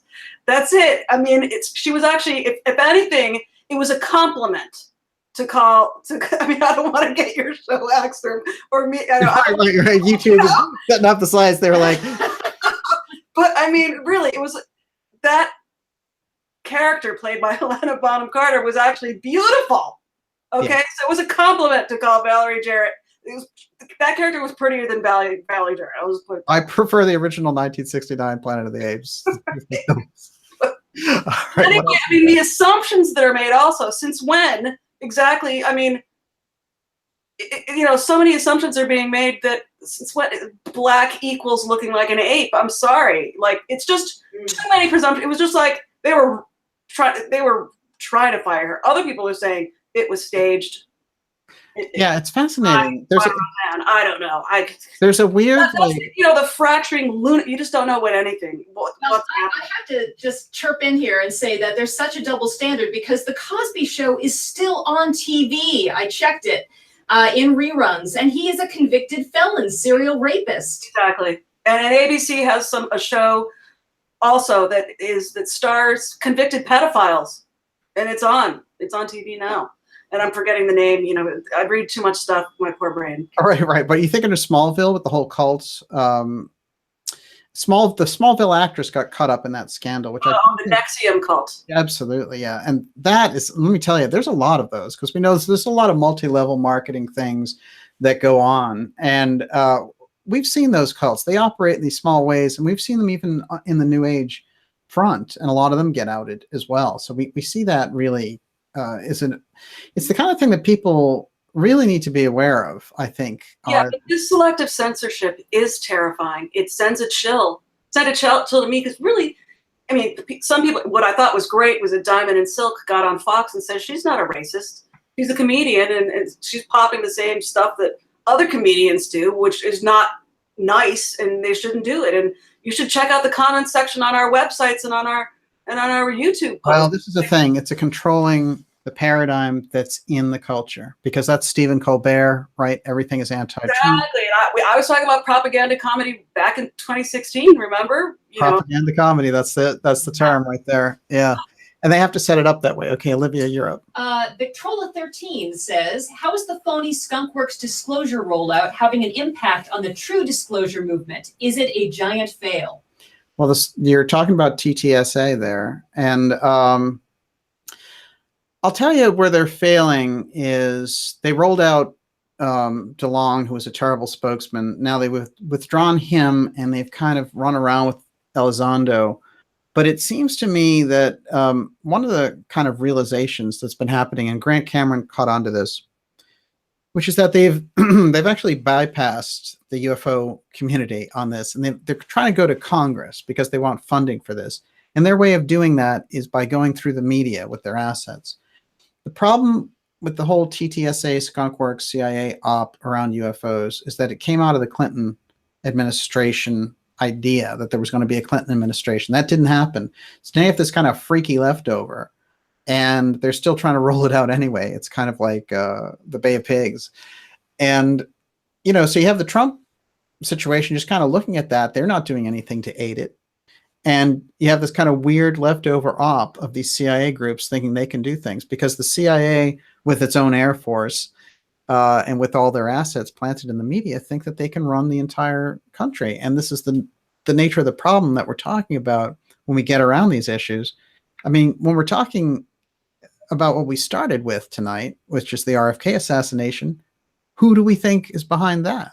You know, obviously that's a deep state CIA operation. So you get into major kind of issues when you're dealing with, whenever the CIA gets around the UFO file, it has to be rejected outright. And you can't have people who are kind of in that world, in the New Age or UFO world, chumming up to the CIA, especially after they spent so many years telling everybody how bad the CIA was for blocking all that stuff. So yeah. All right. What else Ice Angel wants to know, how do we take over the Federal Reserve? you don't. It's literally, it's such a force so powerful is behind that. It is the choke point for everybody on the planet. And I'm not saying that it will be there forever, but it's going to take a lot to dislodge that. It's been around for this sort of group that I've heard. It's they're basically centered in Basel, Switzerland. It's a committee. They're called the Committee. There are, at the very top, there are 30 guys, and then maybe 10 at the very, very top. It's very hierarchical. You've heard of the John Coleman book, actually described it very well. It's called The Committee of 300. And Wow. he wrote that back in the 90s. He's no longer with us, but so much of what he wrote, I read this, I need to find it in my piles of books. But yeah, so much of what he said is really bearing out right now in the relationship of the Crown to all of this stuff as well. Yeah, you're very hot on the Crown. Yeah, you're really getting the it's just like the mind control of the UK is really present for me right now. I see it so much. I see that they're even more controlled and manipulated than we are, if that's even possible.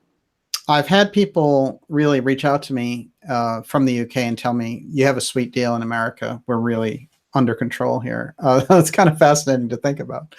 Okay, Olivia, you're up. John Barnwell says, did you know Lockheed Martin is a UK company with the Queen holding the golden share? Well, it's interesting. It's fascinating about Lockheed because they have various interests. So, you can take shares in it. But as far as Lockheed goes, Lockheed, tracking back even through the RFK assassination that we started with, Caesar, who was the most likely candidate for shooting Kennedy, was a Lockheed employee. We've gone through the fact that Lockheed was deeply involved in the X series of X planes, and now they have a virtual lock on aerospace along with Boeing. So Lockheed, there's a reason why Fitz calls Lockheed the United States of Lockheed. Right, and then it goes right back to the Crown, like John is saying. Let John ask any question he wants. He's all over this topic this thing about the Crown that I've been talking about. Yes. Okay, keep rolling. So John Kay says, didn't the House Assassinations Committee investigate the RFK murder also? What did it conclude? They didn't. They investigated the MLK and JFK assassination cases. They felt that the LAPD had done their job. The LAPD completely whitewashed the RFK assassination, and they got away with it because he was a senator. And there's a different kind of effort that's required on the part of the deep state, as I pointed out earlier, which is when you're eliminating a president, you have to there's a lot of legal things that are involved. It's a much bigger operation. You have to replace him. You have to do all these things. With a senator, you can assign it to local control. You can say the deep state can handle it on the assassin side, and then you can cover it up through the police department. It's an easier thing to do because this isn't someone who's actually sitting in the highest office in the land. That demand for an investigation, which is there, doesn't have the same power as you have when it's a president, because you have all these different offices that are affected by it. So it's pretty fascinating because the way I look at it is, the RFK assassination was completely whitewashed. And even the committees that have gone into it, when they've looked at the deep state operations and the CIA operations around assassination, they never have touched the RFK assassination And really, the information that's come out through people like William Pepper and Lisa Pease, you know, I mean, those are the researchers that have done the kind of yeoman's work on this.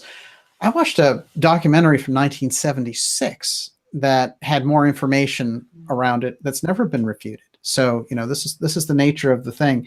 The information is there, but the public will forcing the pressure, you know, just like the JFK movie forced the Assassination Record Review Board. This is the nature of the thing. That's where the power lies. Okay. Which is why you have like Obama and Michelle signing a $50 million deal with Netflix. How did that pop into your mind? That's, I know, geez. Trying to control the entertainment industry. It's just, it's well, they are, yeah. Well, propaganda. what is that? Isn't that literally like selling yourself? I mean, as the Obamas, you know, like not only that, he is. I mean, he's a propaganda. Oh. He's like a third generation CIA guy.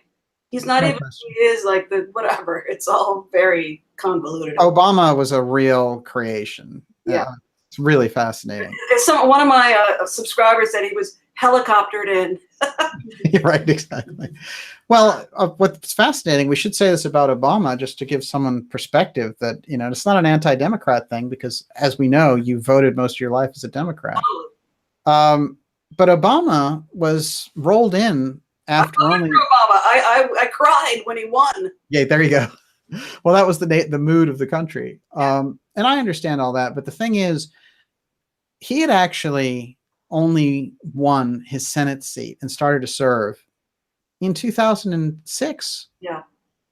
So, and, you know, if you think about it, he started running for president in 2007. So he had a year in that. It's ridiculous. A year, like in a place where he and Valerie Jarrett were slumlords, like in like the toughest, hardest, you know, like down on its teeth district in Chicago. Right. And like, I don't know, I just saw a video of this just horrifying housing development that maybe it was Michelle and Jarrett owned together. I think Obama had the best chance of any president in modern times to reshape things because of the mandate he came in with. And he completely keeled over and became a clerk for the bankers. I don't see it. I don't think ever was that. I think the thing was right. No, he was good for it. I don't think he could ever hope he changed it. It was just a very kind of cynical racial thing, like first black president. But it's kind of like, you know, that's like the new thing is I think that the deep state has sort of relocated to the Democrat Party. You know, no question. They know what the demographics are. I mean, the United States is becoming a brown country. And so they can't have old white guys telling you what to do anymore. It has to be people that look like your demographic. So that, you know, that's why you see, it's just weird that you have these strident people on TV and like half the Democrat candidates are all CIA agents. That is the point, and we're going to get into that. Before we go into that, give us that. This is brilliant. Okay. Plays Live says, is the Obama thing some narrative symmetry, a president becoming a reality star to soothe the gaping mind wound of the reality star who's become the president? I love it. Great. Yeah, we can't add to that. Can't follow that one. So get into that, because you just reminded me about this. The Democrats decided to field all these new candidates. It was something very interesting they all had in common. What was going on there? Right. Well, it's instead of people like hiding the fact that they were CIA agents, they're just like being public about it now. Right. Absolutely incredible. And it's just like, you know, I'm a former CIA agent and I'm going to be a congressional star Democrat. Yeah. So, you know, they've just given over to the CIA, which is fascinating because, you know, the Democrats have a very interesting background, and both the parties are just so corrupt that the need for a new party is overwhelming. But I will say this, and it's something I got into with Fitz, which is that the Bernie Sanders Democrats had the same kind of dedication of the people who got Trump into office. And I think that those groups could work together. Oh, I heard something crazy today that Hillary and Bernie are going to run together. Like run in their wheelchairs and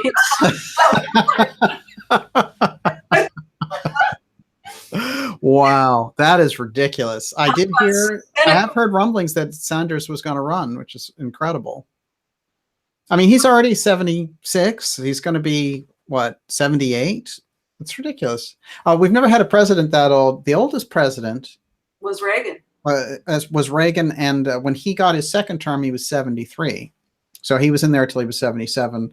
So we got Trump at 70. That's up there enough as it is. And one of the things, the presidency. Hillary's the same age. She's like a year younger or something. Right. No, she's definitely up there. And I don't think anyone, first of all, she can't handle it legally. If anyone takes another look, her whole scene is going to completely crumble. Because when you look at the Clintons, it's, the corruption runs so deep that just a little more examination and they're bust. But well, except for that, everyone who's doing the examining is in on it, is involved on some level as well. no question. And that whole thing with the phony Mueller probe, we're still seeing them waste money on that and hope against hope they can get something going. It's ridiculous. I mean, it was a total waste of money from the start. Mueller was the director of the CIA during 9/11. The FBI. I'm sorry, that's what I meant to say. Yes. And he stayed longer than you're allowed to stay. Like Obama signed something. Right. He was in there for like 12 or 13 years. He actually said it was okay for the NSA to keep the spying program going. So I mean, he's just been there covering up 9/11 and allowing the NSA to spy the way they are. He's just a bad guy. Yeah. Terrible. Yeah. Completely anti-American.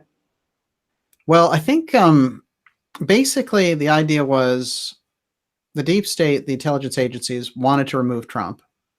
That's what was going on there. They just wanted him out any way, shape, or form because they couldn't predict him. He was an animal that they couldn't get a handle on. And whether you like Trump or not, we don't want somebody to come in from the CIA and tell you, take out a duly elected president. So that's the point. I think when we look at it, we're seeing the intelligence agencies run wild trying to do these things. Now that they've failed in the first year and a half to do this, I wonder where they're going with the Mueller probe. I really do. I think that basically we're talking about it's a fight of sovereignty against globalism. Yes. And what we have in the intelligence agency, in the Robert Muellers of the world, is infected with globalists who are anti-American. Well, the Davos crowd, right? Yeah, right. They look at the North American zone. We were just a corporate business zone for them, and so they've got their Asian zone all set up. They're working on the European Union, and somewhere in the middle of all that, they ran into some problems, basically. And they ran into Trump and they ran into nationalism. But really, their main problem is that they want to run things as this corporate overlord deal and run these different zones and forget about constitutions and all the rest of it.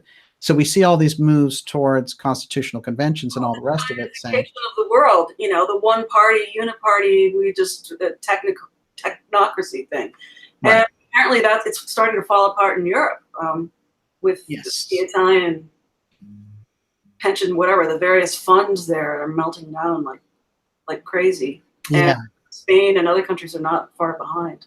Fascinating. Olivia, you're Aaron Moon wants to know if you have any thoughts on how Breitbart died after having dinner with Bill Ayers and Bernadine Dorn, who are also good friends with the Obamas. Wow. Incredible. I think what I heard is that, he had a heart attack, right? He was 46. Not even, he was 43, I think. He was young. And he had, I think, one drink, two, maybe, in his system. It's easy to get rid of people if they have the will on the side of the deep state. The thing about Breitbart is I do think that they saw, and you can see the threat came to full fruition by the time the 2016 election came about, because the force and the power of moving that whole thing into the voting system and really getting real news out there and all the rest of it. And Breitbart might skew one way or another, but the thing is they were outside of the mainstream control of the news. And I think they saw him as a pretty major threat. Yeah, I mean, he was the one who made a claim about, he called John Podesta a cover-upper of pedophilia rings. Wow. tweeted about that. So he started down that road, and we got so much on the Podesta thing. Ancient Aliens featured Podesta, and it was they have such a tin ear. You know, it's fascinating. The recent episodes. Right, it's incredible. It's Everything they amazing. touch is just fake. It's wild. It's really, yeah. Oh, what the hell? It's become such a kind of a freak show from what it was. It's amazing. But it was so amazing, the ambush of comments against Podesta when they put that out. It was, wow. People are they just don't know their audience. I think that's fascinating. Okay, what else you got? Najat Mandri says, please ask Alexandra the symbolism of the royal wedding. Was that the marriage of the US to the UK?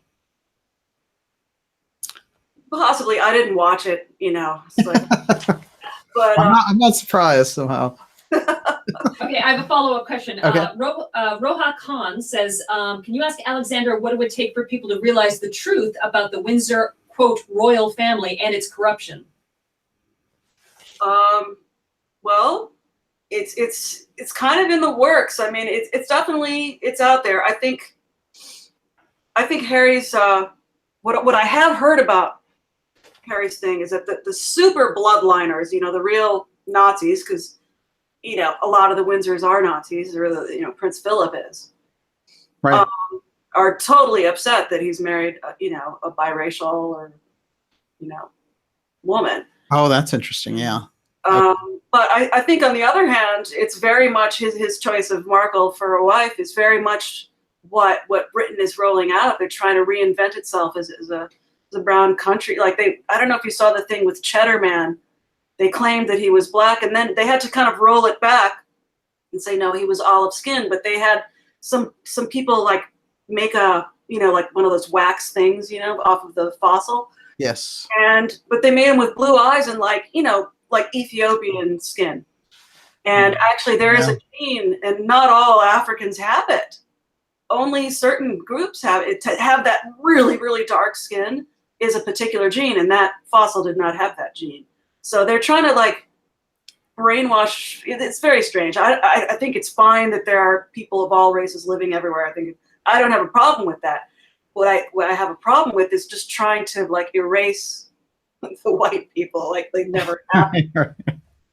Well, it's fascinating. You know, one of the things I was going to ask you, and with all the stuff that you do, riding these waves and following these stories and keeping up in so many different areas, and like if somebody goes to forbiddenknowledgetv.net, you're going to find information on politics. You'll find information on chemtrails, on organic farming, on psychic material. I mean, you know, you cover that range.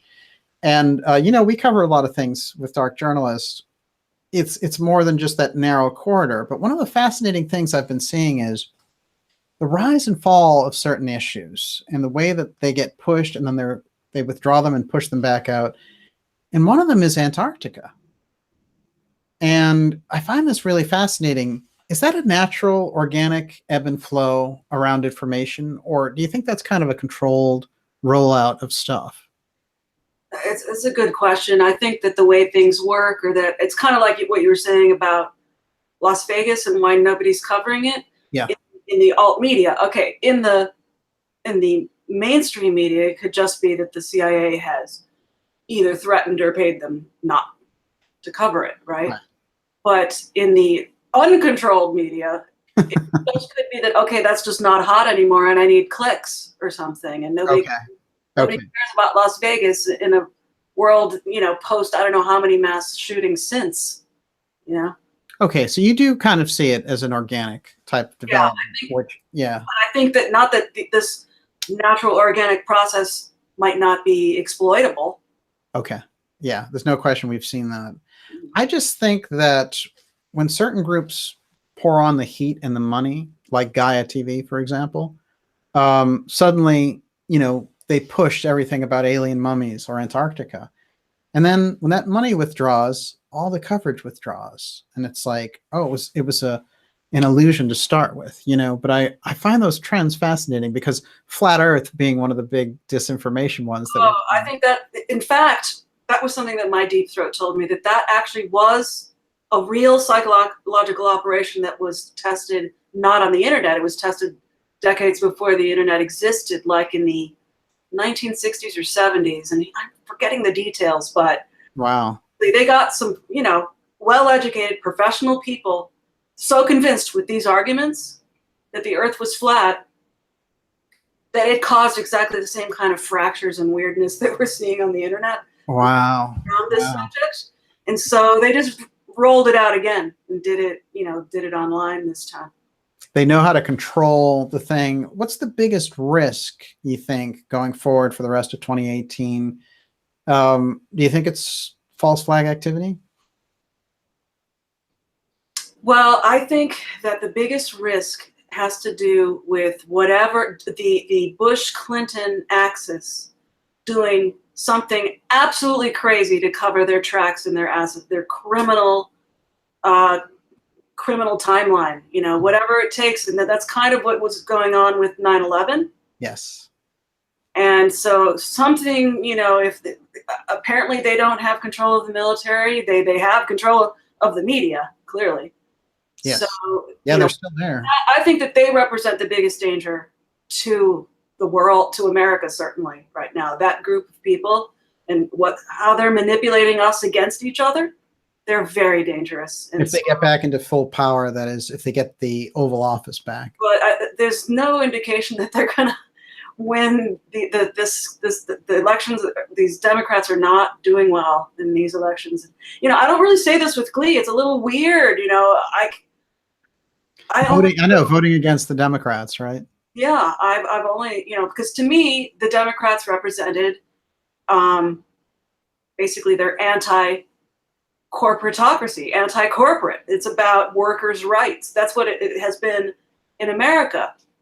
But what you see Silicon Valley being about, which is totally allied with the Democrats, is that's total corporatism and censorship and really like warmongering with Russia. Yes. So, oh my God. when you see Democrats morph into that, like, who are they? They're not, you can't call that leftist. Those are fascists. No question. No question. They became the very thing they purported to hate, which is, Exactly. I think, it's fascinating. Yeah. Olivia, you're up. David Tormina is asking, how can the listeners up their game in the face of this madness? By watching Forbidden Knowledge TV and Dark Journalist. I've taken it upon myself to try to do it. It's a lot of work. It's backbreaking. It's soul crushing. It can be depressing as hell. It takes a lot of time. Good point. And you alienate yourself from normal people. Normal people think you're bonkers. So it sucks, actually, in a lot of ways. But I think you're great. That counts. The one of the things I want to do right here, since that was a great question, actually. Why don't we each list a couple of websites that people can get good information on? Now, I mentioned ForbiddenKnowledgeTV.net, which is your site. I actually highly recommend people sign up there for the newsletter. You want to go there and get that in your inbox. So that's part of your routine of getting that information going, because Alexandra really does a great job with that. And sign up for the Dark Journalist newsletter, because you'll know when the shows are on and what's coming up, and stay informed. And that's a way for us to get around a lot of those social media platforms too, if we need to, that direct communication. That's the way to do it.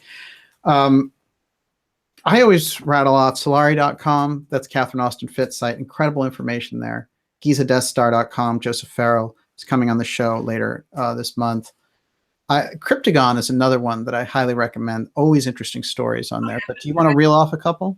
I haven't been there in a while. Right now, I really want to tell everyone to go to aimfortruth.org, patriotsfortruth.org or com, I'm not sure, and truthbits.com.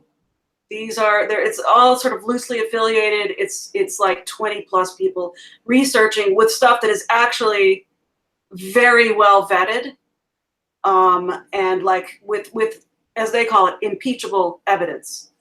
Yeah, those are good. A lot of retired people who were in the government who are really pissed off at what's happening. Do you have other sites you want to mention? But that's it for now. These are some new things that are on my radar that I really want to push out there. I Olivia. want to ask Alexandra what she does to escape from all of this Oh. and give herself a break. Alexandra, how do you get away from it all, Calgon? Unfortunately, no, and I haven't had a day off in years now, and it needs, something's got to give, because before, I mean, I actually made a decent living at this because I made a lot of advertising money from AdSense, which is Google's ad platform. But now I literally don't even make $200 from Google Ads a month. Literally like 100, not even 100 sometimes. It's really insane because it used to be a lot more than that. Well, Netflix should take some of that 50 million and invest it. You'd make some very fascinating documentaries. What else you got? Ben Dover wants to know who is at the very top of the food chain in the breakaway civilization. Wait, let me go back on this name for a minute. Is it Ben Dover or Bent Over? Is that what you're saying? Is that the name? It's Ben Dover. Ben Dover. That's pretty good. Okay, now we know. So give me the question again. Who's at the very top of the breakaway civilization? No, if you knew that, Yeah. then they'd eliminate you. No, I would say what you can definitely say is that the aerospace companies are the biggest clue. When we go through the people who've gone up against it, we can take clues from the work that they've done. Jim Garrison, we did a show on him in the X series last week, was so well received because so many people didn't know about him and his effort. People who've gone out there and tangled with it, you get a sense for it. That's why I think Fitz is so important, because she's been there, she's taken the heat, and you get a feel for how they try to knock those people out. The Kennedys, certainly. So who do we see over and over again show up in those circles? And it really, it involves what Professor Scott calls the deep state, but really, if you look at these different areas, we're talking about military contractors, and now in particular with the space fence getting hoisted into full capacity, now we're really talking about the aerospace companies. So I think that's where you want to look to get signals for that. Where would you look?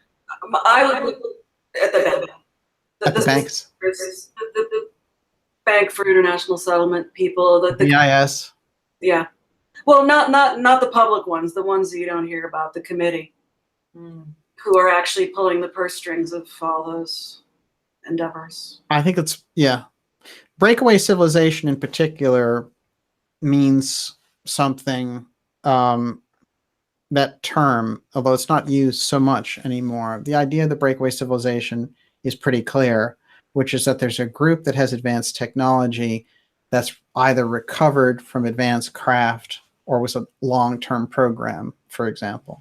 So the breakaway civilization is that corner having to do with the tech, in my opinion, based on the way it's been brought out. So I think if you want the answers there, you're going to have to find who has the industry available and who has the money available. So you saying the banks and me saying the aerospace companies, you bring those two together, it's a pretty powerful force, especially since it looks like everything's going into space. Well, there's also this, there's a nightmare scenario. I don't know how true it is, but it doesn't really look so good. The whole 5G rollout. Yes. Oh, that's absolute. Yeah.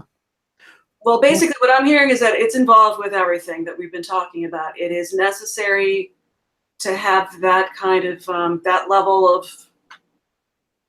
granularity in the net for the Internet of Things, for cryptocurrencies to be everywhere, and and maybe for some eugenics. Right. So, well, which would work. This is what allegedly the breakaway civilization would like to see, is to sort of get rid of the riffraff. Right. Well, what are they moving toward? They're moving toward a transhumanist future. They're moving towards automation. They're moving towards an androgyne, really. They're trying to remove the genders. So, I understand it from looking at it my way, where they're headed. But how do you see that? Like, they're removing all these different types of labels that people have, traditions, backgrounds.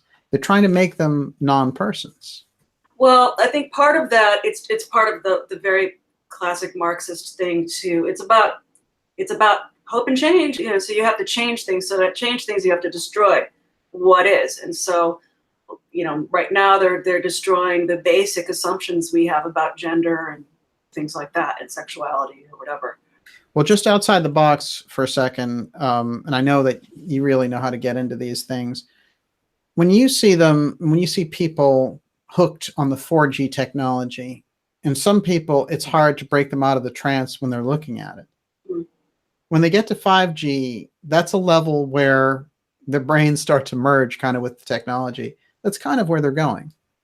Yeah, there's actually on many fronts in modern society, it's the dopamine reward cycle in the brain.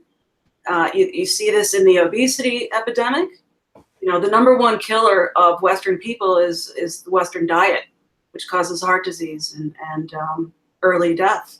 We're eating ourselves to death, and you see, you know, this incredible opioid epidemic that's happening right now, and then the addiction to the cell phone. It's like we're there. I think that we need to take a step back and understand the opiate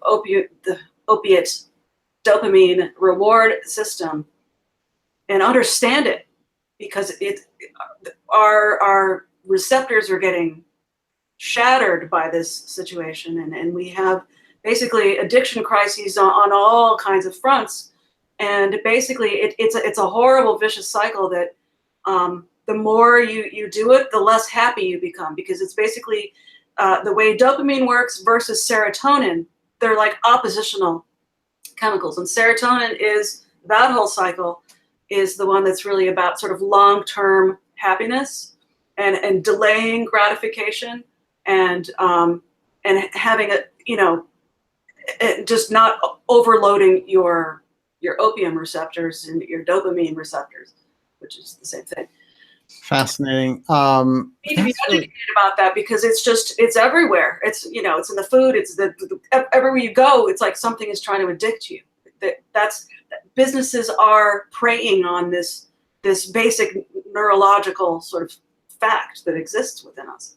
Olivia, I told you they were putting that in the ice cream. That's why you're so hooked. Now we know. No, I absolutely agree. And it's interesting because it's making the whole culture into, you know, they've been able to control it. And we've seen that whole explosion in the pharmaceuticals since the 1990s. People just weren't like that before. They didn't need all those things. Suddenly you need all these coping devices.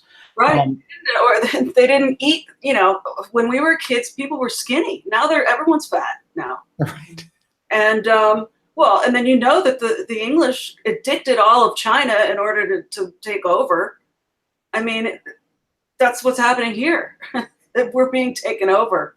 I do find it fascinating that areas like Maine, for example, which has been largely rural, largely untouched by this, suddenly within the last 3 years has an incredible heroin epidemic. And we've seen all these deaths in that part of New England, which just weren't there before. And that's the black budget moving in and saying, you know what, we need to get our revenues up, and just targeting these areas that they never used to go after before. Right. It's Maine, New Hampshire, West Virginia. I mean, it's everywhere. But the incredible, you know, the severity of the epidemic in those states is completely off the charts. It's very disturbing. Olivia. So Bea Robinson asks, where does Alexandra think Trump stands? Just another frontman? Stands on what? Yeah, that's a good question. Let's say generally, do you think that Trump represents just another frontman like we've had as other presidents? Like Obama? No, I think, as we were saying before, he's a nationalist, not a globalist. Yeah, that's a big switch. That's a big switch. And I would say no matter what someone thinks of Trump and his politics, it's a breakthrough to break through that corporate.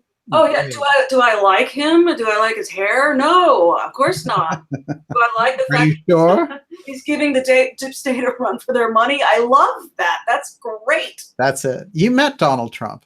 I didn't. exactly meet him Right. years ago at Moomba, which was a very trendy nightclub in Greenwich Village. Okay. Back, decades ago, I was out with my brother and a bunch of friends who were all at Calvin Klein, including it was with Carolyn Bessette was with me. Right. And I want to ask you a question about her too, so remind me. And so it was like 3 o'clock in the morning. This was like the after, party thing. And he was there with Bruce Willis. And they were definitely on the prowl. They were out hoeing, as it's called. And like they were leering at us, and we were just like, these cheesy bastards, like, look at that guy's hair. Oh my God, like the same way that you hear people talking about his orangeness and he looks like a giant Cheeto or whatever. Like, this is the kind of thing we were saying back then. And, it was just kind of hilarious to see Donald Trump at 3 o'clock in the morning. Yeah. But here's one thing I will say in answer to that. That is a fascinating experience. Let's face it. One thing I will say on the Trump thing is Trump made it so that Hillary Clinton could not occupy the White House. So let's hear a round of applause for that. Right now. Okay, what else? David Donaway is asking, will Trump cause 9/11 to be re-investigated as he suggested in 2016?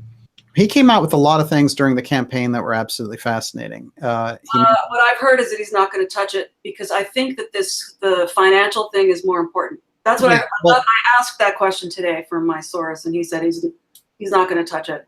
That's interesting. He campaigned on it. He did.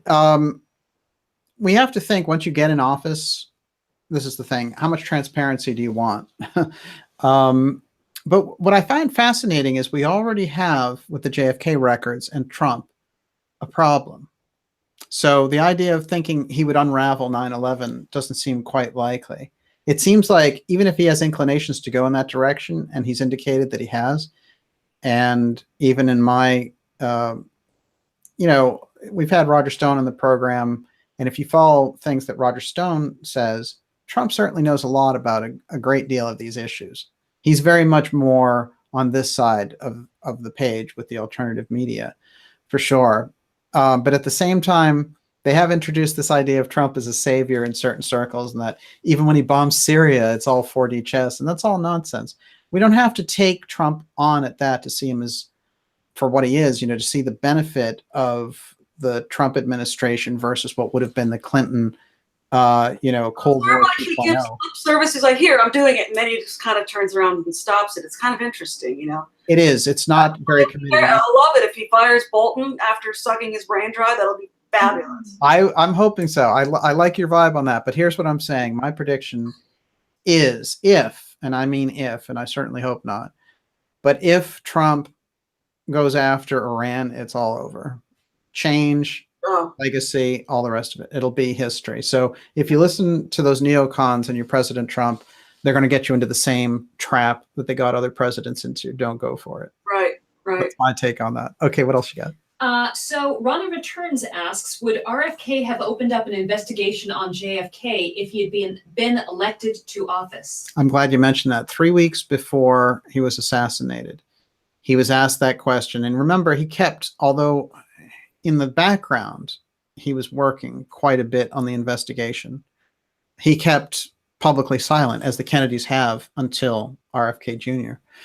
But 3 weeks before, he was at a university answering questions, and they said, will you reopen the investigation and go beyond the Warren Commission into JFK's murder? And he said that he would. So that was another reason where they were thinking, this is it. If he gets in, it's all over for us. But they knew that anyway. He saw RFK, and the reason we're looking back at him 50 years later, the potential of the presidency he was going to have would have brought us that transparency back then. So, Watergate, Iran-Contra, 9/11, that whole kind of setup that we had afterwards, it would have been such a blow to the deep state to have pulled out of Vietnam in 1968 instead of waiting till 1973. That's 5 years of drug profits, military profits, and all the rest of it. So they got fat on that. I do feel that RFK understood. And there's an interesting thing that came up there, because he had done a number of things to expose the Garrison investigation and block it. And everyone always found that very unusual because, of course, Jim Garrison was trying to bring the CIA in. But he was afraid that if all these things came out, that the CIA would try to use it against the Kennedy legacy, basically, and say, well, actually, it was Kennedy who ordered those assassinations of Castro and all the rest of it. So what he was doing at the end, however, was exchanging letters with Garrison, where they had come to some kind of thing where he understood that he tried to block the Garrison investigation. And he had these letters with Garrison, and Garrison said, you have got to come forward about the JFK issue because it's only by exposing it that you can keep those bullets off of yourself. And RFK wrote him back and said, I understand that there's a number of guns between me and the White House. So RFK understood the deep state's position, and he went forward bravely in any case. So that's something to keep in mind. But yeah, I think that gives you a pretty good answer, which is that 3 weeks before he was assassinated, he said it himself. We don't even have to speculate. He said, I'm going to reopen the investigation into JFK's assassination. David Donaway is also asking, are there still hidden files on this case that have yet to be opened? Oh yeah, on the RFK and the JFK side, absolutely. There's so much information about the players around. First of all, they locked up all of the information as we started off the program with the photography of this Enyart photographer who took all these pictures of the assassination as it happened. And on the JFK side, they locked up the Garrison files. What does that tell you? Who was Garrison looking into? He was looking into the aerospace companies. Why am I doing an X series? Well, you have your answer. So it is fascinating. And it's a good question, though, because a lot of people just say, well, they're files. They're not going to leave anything in there that's important. Oddly enough, although there won't be smoking guns in the files that they hold back, there are things in there which can help researchers connect those dots. And that's what they've been the most afraid of, especially if they let out the Garrison files, because his full-blown investigation into the aerospace companies, which is where he thought the assassination resided, runs the risk of blowing the whole thing open before they get the space fence operational. So, we're looking at some heavy-duty stuff. I would say that it looks bad on the JFK side when Trump, in April, on the 26th of April, didn't keep his promise from October 26th, which was that the CIA has 6 months to release these records, and he gave them until 2021, which is a year after the election. That's not a good sign in terms of getting access to. What I'm like I said, what I'm being told, and we'll see if it's true, is that they will come out when Bush Sr. dies, which will be very soon. Yeah, I got to tell you, I'm going to go on the record thinking that's a no. That's a no-go, because Bush Sr., the only reason they would keep those records is they didn't want to humiliate a president. But if W is alive and he's his son, they're not going to let them out. So that's a tricky one. But hey, listen, I'm wide open. I would love those records to come out. And I think that there might be some momentum going on here that we're looking at, seeing as Bobby Kennedy's son is asking for an investigation. I think you're right. He knew all along that this is what was going on. But the fact that he would come out and say it, Kennedy has never said that since the assassinations took place.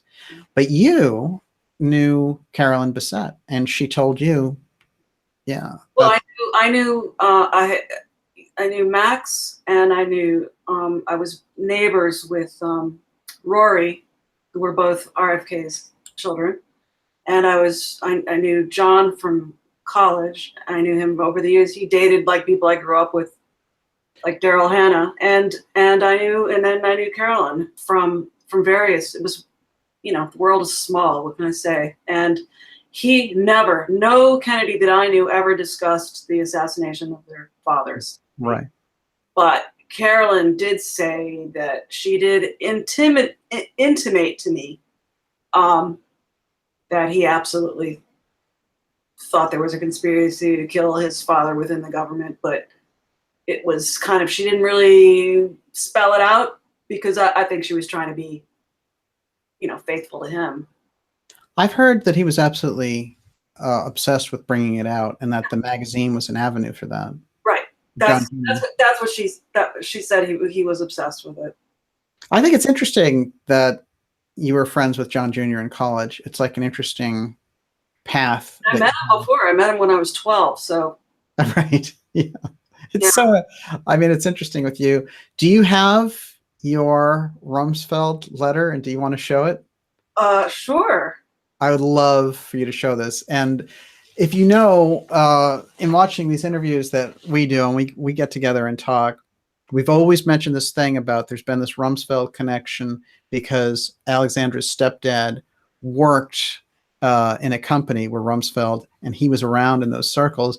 And he made a bet with her when she was 14 about whether or not, what was the bet about? It was about The easternmost, westernmost, southernmost, northernmost westernmost, yes, territories of the United States. of the United States. And you had him beat, but he tricked you. Right. Exactly. Hold on. Well, actually, he kind of turned it around. It was very manipulative. Yes. Here we go. I'm going to have to email it from one computer to the other, and then. Oh, no, that's okay. That's all right. While you're doing that, Olivia, you're up. So is there a connection between RFK and Valiant Thor? Somebody's asking about that. Yeah. It's very, I've never heard that one. yeah, interesting. It's very interesting. Well, first of all, there's a couple of things that come into play with RFK, which is he gave the briefings to JFK on the UFO file. And he was very on top of it because this was his gig, being on top of these things for JFK and their developments. And one of the things that we have from Philip Corso is that he was briefing RFK directly to give the information on the UFO file to JFK. So we know that on the record from Corso. That's one. But there's a guy named Frank Stranges, who is a minister who wrote a book about Valiant Thor and meeting him at the Pentagon and how he was, it was the Nixon as VP and Eisenhower who were hosting this extraterrestrial there who had shown up and said, I want to help you. So it is a fantastic story, no question. However, a really interesting detail came up later, which is that his house was basically raided at one point, and that Bobby Kennedy came in with a number of his investigators and says something along the lines of, okay, tell me all about your spaceman. And so I'll tell you what's interesting about Stranges and his tale of Valiant Thor, which is that there are supportive anecdotes over time. If you really look at that story, maybe the fact that he's a minister also is another reason. Now, I think people associated with it can often think that he was mind controlled and that he saw things or they told him things just to test him out. And it's possible because certainly, Valiant Thor is one of those urban legends in a way. And yet it was Alexandra's book on the Philadelphia experiment where she was talking about Phil Schneider, and Schneider said that he met Thor. And we know that Schneider worked on those underground bases. So, Or that his father, there's a photograph of his father, Otto Schneider, sitting next to Valiant Thor in the below decks on the Eldridge on the USS. Right. Well, I saw a lecture with Schneider after that because I got curious, and he talks about having met Thor himself and that he never aged. Right. Pretty interesting. Let's face it. No, there's something odd. There's an odd echo in that story, but certainly RFK showing up and getting the details, that sounds pretty legit to me. I don't know if this is true or not, but Ann Gummy Bear says Valiant Thor is my kitty. Yeah, there you go. I think it's a great name for a kitty. All right. What else you got? Okay, so Christopher Newsy says, do you think that JFK Jr.'s plane crash was a deep state op? Oh my God. You still have me on kitty as you roll into that one. I want to announce here that Olivia is one of the biggest fans of kitties on the planet. Well, the deal is, there's a lot of what was going on when JFK Jr. was eliminated. They were talking about him running for that Senate seat that Hillary Clinton eventually got in New York. It made sense. He had the connections. He had the charisma. I think that when we look at it, there's too many unusual things with the Kennedys, starting with John's older brother exploding in midair before he could be president. Kennedy being taken out, JFK, RFK. Here we are on the 50th anniversary of him being removed before he can be president. What is it that's going on here? So John Jr., very likely candidate, let's face it. And after his mother had passed away, it seemed a lot more viable that, he wouldn't want to break her heart by getting into it after she had to live through all this. But after Jackie had passed away, it seemed pretty viable that this was going to happen. And I happen to think that John Jr.'s plane crash was no accident. I have that gut feeling as well. I happened to be working outside, maybe, I don't know, less than 20 miles as the crow flies. I was bartending at a tiki bar in Montauk. There you go. That's very Alexandra. Yeah, I was writing my first book, and so I thought I'll be a bartender and a writer, and it'll be really easy. I'll just get a bartending gig, and I found out that nothing could be more cutthroat and impossible than a bartending gig in the Hamptons. But so there I was at the tiki bar at this place, and so I saw all the helicopters freaking out like late at night. Right. But we didn't know what was happening. Right. What I can tell you is that it was clear. It was a very clear night. So that this talk about haze, I don't buy it. I don't buy that at all. No, I totally agree with you. And then another interesting thing, and I don't know what to make of it, our mutual friend, John Kennedy, and my mutual friend, John Barlow, who passed away just a couple of months ago. Yeah. He was a rated pilot himself, and he promoted the official story, which I found strange. That is strange. John he had some involvement with the CIA. Yeah. But he was very close. John was a very important person for him. They loved each other. They were very close. And fascinating. so, well, John was very young, John Jr., when they took him. And it seems to me the story around it never really held up for me. And, when you see those things happen, plane crashes are really one of the best things they like to use. Let's face it. Okay, we'll take a couple more questions and then we'll wrap it up. Oh, and if you found your letter, I uploaded it onto our thing. I don't know how else to do it. It's not printed out, so I can't. Okay. No, we'll do it next time. Definitely. Okay, David Tormina, DJ and Alex, don't you agree the karmic debt for JFK, RFK is ripe to be paid? Well, it's the transparency that's important there.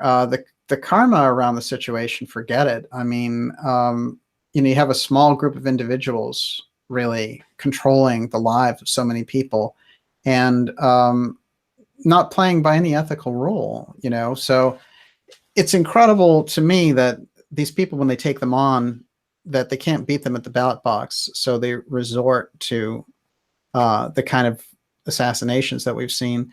But there's no question the fundamental character of the nation was at risk with those assassinations and removing those leaders. And any kind of transparency that we get regarding the things that they brought forward and the reason that they were eliminated, that kind of transparency can help change the whole tone and nature of the government that we have. That's why we need it. As a matter of fact, any government that doesn't deal, it's just like a person. If you don't deal with your past, then you're not going anywhere. Because a government that can't deal with its past, own up to it, and move forward. The reason that in this case we haven't seen it is because too many of those people and too many of their families and too many of the groups around them benefited. And it was basically an overthrow of the duly elected government. So, I hope the karma has rolled around. What do you think? I have something to add to that. When John died, I felt something. I was just learning about the many worlds interpretation of quantum mechanics, about branching universes and stuff. Yes. Boy, did I see the universe branch. Wow. At that juncture. It was like, wow, a world where maybe John Jr. could have been the president is no longer possible. Wow. And it's going to be a very different world as a result. Well, let's end where we started, which is that's Kennedy winning and he was about to win the Democratic nomination and then the presidency against Nixon. Pretty different world, a pretty different world we would have had. Olivia, let's take a couple more questions. Do you want to go into Marilyn Monroe at all? Sure, anytime. Well, about her potential assassination. Oh my God. Well, what do you got? I'm sorry, I'm looking for it. So Sorry. Scruples 4444. Okay. What is DJ's take on Marilyn Monroe getting killed for having too much knowledge on both the Kennedys and possibly her UFO connection? Well, let's start with that one. It's pretty interesting, actually, because she was friends with Dorothy Kilgallen. Kilgallen eventually would have a mysterious death herself under similar types of circumstances of some kind of overdose and nonsense. But there's no question that what had happened, according to 2 FBI documents, is that JFK, during his time with Marilyn, not as a bragging thing, but maybe as kind of like subject matter, told her about witnessing a hangar where he had seen these crashed aliens. And they were worried about her as a loose cannon anyway. But the fact that she might reveal that could have very well played a major role in her death. Yeah. Alexandra? I don't have anything to add about It's Marilyn. fascinating. It is fascinating. Marilyn was an incredible person, and those people, you know, they kind of gravitated to each other. JFK and Marilyn, and they are larger than life, right? That these incredible characters. But we have to remember also that Marilyn was tracked hardcore by the FBI. She was tracked by the CIA.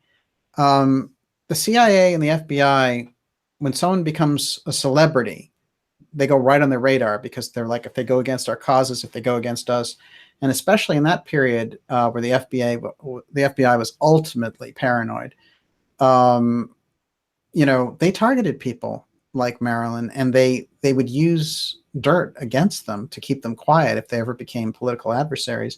So, you know, on the surface to us, they're celebrities and, you know, whatever it happens to be. And of course, she was a great celebrity. But on the other hand, each of these people, once they get into that position, they have a kind of political identity. And so they get into these situations where groups monitor them for how they can profit from them or how they can keep them in a box. And we see a lot of that. We see a lot of that now. As a matter of fact, we've seen a lot of, and this is something that Mae Brussell used to point out, a lot of interesting deaths, like John Lennon's death, where we have to look at it in a much bigger picture in terms of the political ramifications and where these people stood and the kind of power they had as heroes of the people, in a sense. So yeah, fascinating question. Okay, what else you got? Daniel Natal says, please ask Daniel and Alexandra about politicians keeping security clearances after retiring and doing insider trading for companies that hire them afterward, Five Eyes, Echelon, etc. Is Daniel Natal the one who writes the music? Yes, he is. Wow. Yeah, we've heard that, and it's very sometimes very witty, and it's interesting stuff. So thank you. Yeah, well, I just heard that Valerie Jarrett still has her security clearance, and she's the only one living at the bunker in D.C., the house that the U.S. taxpayer is paying $5 million a year to house Obama, you know, the Obama family. They haven't set foot in the place, and she's living there instead with more security than anything. She gets the briefing every day from the CIA, and she still has security clearance. What is she doing there? Why are we paying for this? Well, excellent point. We have a question up there. Jane Jones, any Catcher in the Rye with Sirhan Sirhan? Absolutely fascinating question. Of course, they use the Catcher in the Rye with John Lennon's assassin, and they also used the whole Jodie Foster thing when it came to the person who tried to assassinate Reagan, which is John Hinckley Jr., who was a friend of the Bush family. And they always have these little, you know, kind of devices. It's sort of like a signature of intelligence work. With Sirhan Sirhan, I'll tell you what's fascinating is that the material that they found and that they linked him with in the groups that he was linked with were Rosicrucians and Theosophists. Now, you know, in the X series, we've gone a deep, very deep to show that the deep state is a symptom of the war of these mystery schools when you boil it right down to it. And we've shown the role that Theosophy has, and the Rosicrucians certainly. I found that fascinating because I felt like there was a lot of symbolism in using Sirhan that way, and it may have been a warning to those groups that they could scandalize them. So that would be my take on The Catcher in the Rye, and that setup was Theosophy and the Rosicrucians. And I'll tell you, he certainly was involved with both. Okay, what else you got? David Tormina again. DJ, have you or will you ever speak with RFK Jr.? And Outlast the Backlash says, does Bobby Jr. think Sirhan was mind controlled? Well, it's interesting. He didn't say that. He did come forward with his statement and say that after 3 hours with him, that he was convinced, based on other information he had developed, that Sirhan may have been kind of railroaded and framed. He has intimated that there was a role in mind control. He didn't come out and say it, but there's indications in this book that's coming out, and it's not out yet. It's supposed to hit sometime around Labor Day, and I definitely want to get my hands on it. In terms of contact with him, I've actually made those connections behind the scenes, but I haven't talked to him personally. Okay. So how many years do we have to wait for the files on RFK's assassination? Well, they're buried. What's interesting is they're buried under a different type of system, whereas if they were a government document, that'd be easier to get at. But the LAPD locked them down in a legal case, so technically we never get them. There are records that were involved with that case where they said we'll hold them for 20 years. And like I said earlier, we have Scott Enyart, who, he came forward, and I want to show his picture again because this showed up later, which is the shot of him taking pictures of the RFK assassination at 15 as a high school reporter. And his account was verified. And what they did after trying to trick him with the records was say, your stuff was stolen. Sorry. So I think that the other thing is that they took the bullet samples from all the different, the ceiling and the wall and the door and all the rest of it.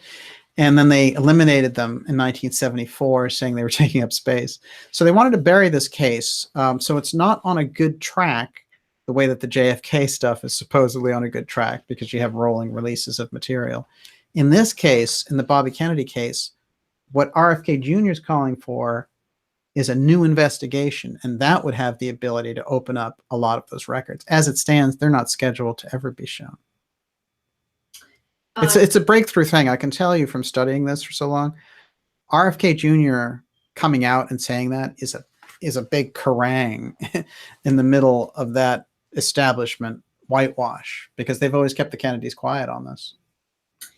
John K. is asking, is there any occult symbolism to the date which RFK was shot? And Marie Oliver just asked, is there esoteric symbolism to the location in LA? Well, it's interesting. Yeah, because there's something about 23 that... Yeah, I would say what's interesting about that for me, I couldn't say right off the bat the esoteric connections on it, except that with Sirhan, they have the Rosicrucian theosophical thing, which is that he's part of a Rosicrucian group and he has all the Blavatsky materials and all this. So they're trying to tie him into that. For me, that's particularly significant. I think what they saw here, as opposed to Dallas, which was really organized, I think they saw an opportunity here with the Ambassador Hotel. I do think it's interesting that Gene Dixon made the prediction and got it to the Kennedys about Bobby being killed in Los Angeles. So there are trails of esoteric. There's definitely trails of esoteric and very unusual. There's a story, one of the most fascinating stories that comes out of this is that there was a name that was repeated over and over again in Sirhan's diaries, and it related to the Boston Strangler. And it was in there just as much as this whole RFK must die thing, which, let's take a look at that. I mean, that's real MK Ultra programming there. Um, and so this name that was associated with the Boston Strangler was in his diaries. Later, in 1979, there was a psychologist who analyzed the Boston Strangler and got him to come out, DeSalvo.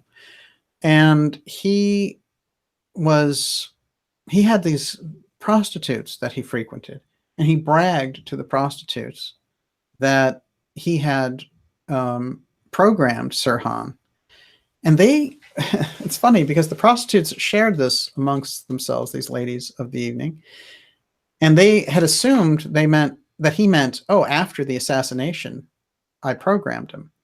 But there was one who figured it out in the middle of all of them, who was maybe smarter than the rest, and said, no, don't you get it? What he's telling us in these sessions is that what he's bragging about is that he gave him the programming in order to do the shooting. And it's interesting, when you go into this guy's history, he actually tracks back through the 60s with the CIA programs under very difficult circumstances to pin down because they destroyed so many of the MK Ultra records. But there are things along this line that hover right over the RFK case. There's very good reason for assuming that Sirhan is a mind control Manchurian candidate, because when he shows up, he doesn't remember. And there was another, he doesn't remember shooting Kennedy. I mean, that's pretty bizarre. There's another interesting piece of that, and I alluded to it earlier, where when they actually took him under hypnosis, they said, what do you see when you go back there? And he said, I see myself shooting at a target range.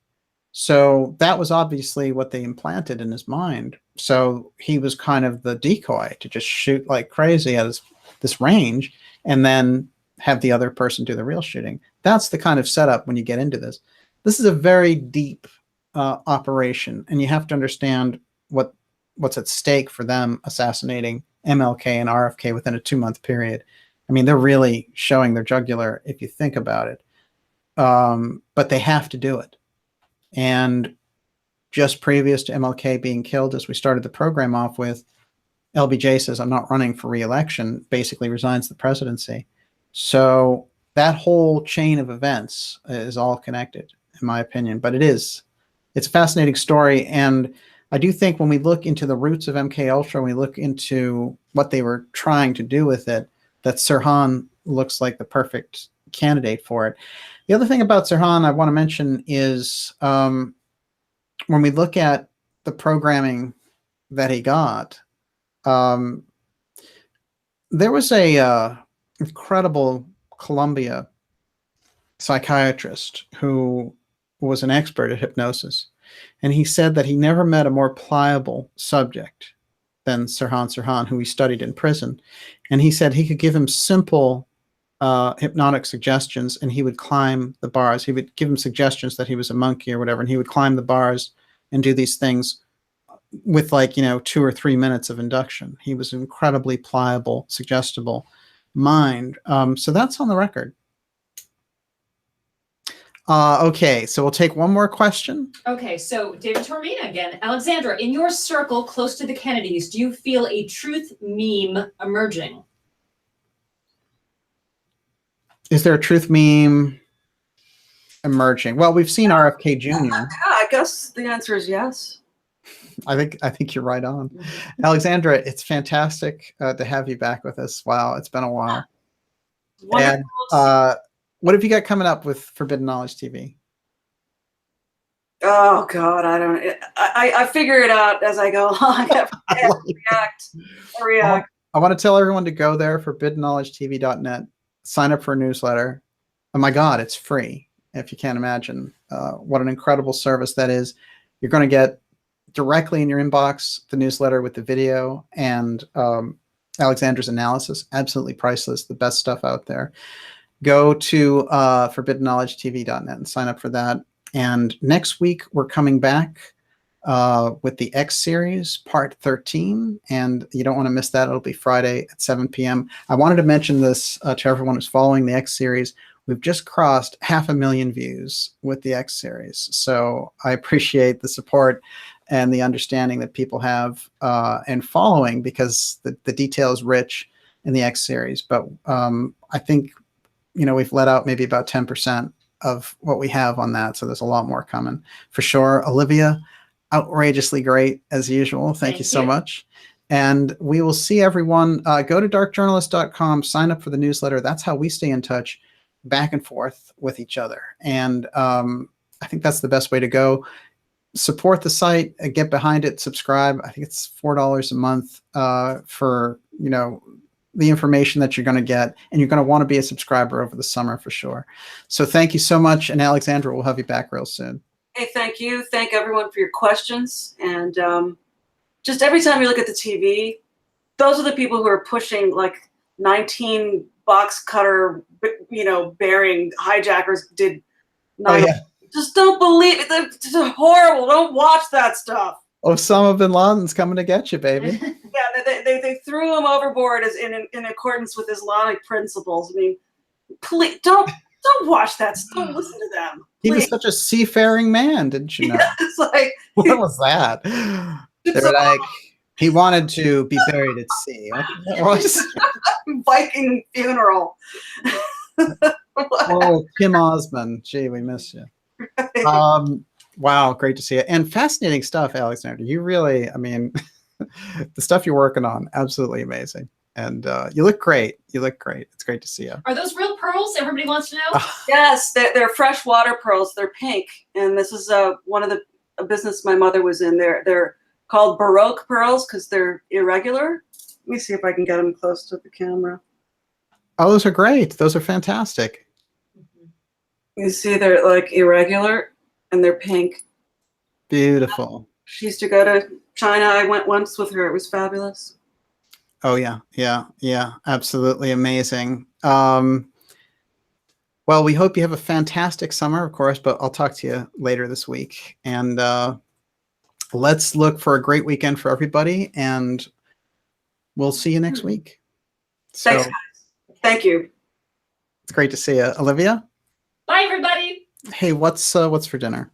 Tequila first, then ice cream. I think you're addicted. I am. It's 5G tequila addiction. Thank you, everyone. And a shout out to, let's see who I can grab. Rika, the hopeful voluntarist. It's great to see you out there. And Margaret Weston. Margaret Weston. Hopefully you're joining us. Was she in the chat? Or I didn't see her in the chat, but she subscribed today. Yes. Ice Angel. It's great to see you. David Ward. Thank you for coming aboard. And wow, we have a great crew tonight. Aaron Moon, we caught you earlier. Scruples 444, fantastic. Now it's going too fast. My eyes are doing that thing. Occult Fan, it's great to see you out there. Bad Wolf, Erica McLaughlin, Najat, it's great to see you out there. Jabberwocky, I was just reading about Jabberwocky. We were just talking about that. And Inerta Thrice Majestic, who had the best quote last week, remember? That was amazing. We used it. We pinned your quote, and that was that was great. Thank you so much. And wait, Plays Live has a question. What Steiner book is the most hardcore? Outline of Occult Science. All right. Yeah. Oris Lover. Yeah, it's great to see you out there. Oris Lover was a fan of the show. I'm trying to think back now, at least all the way back to 2014. So it's great to have you out there. Of course, Daniel Natal, we touched on him. Tessa Dick, thank you. It's always great to have you out there. And Bill Ferry. Bill Ferry, Casey terrific. Connection. Our Casey Connection. I like that. Excellent. And thank you for your emails and staying in touch. We will see you all next week. Thank you, everyone. See you next Friday. Bye-bye.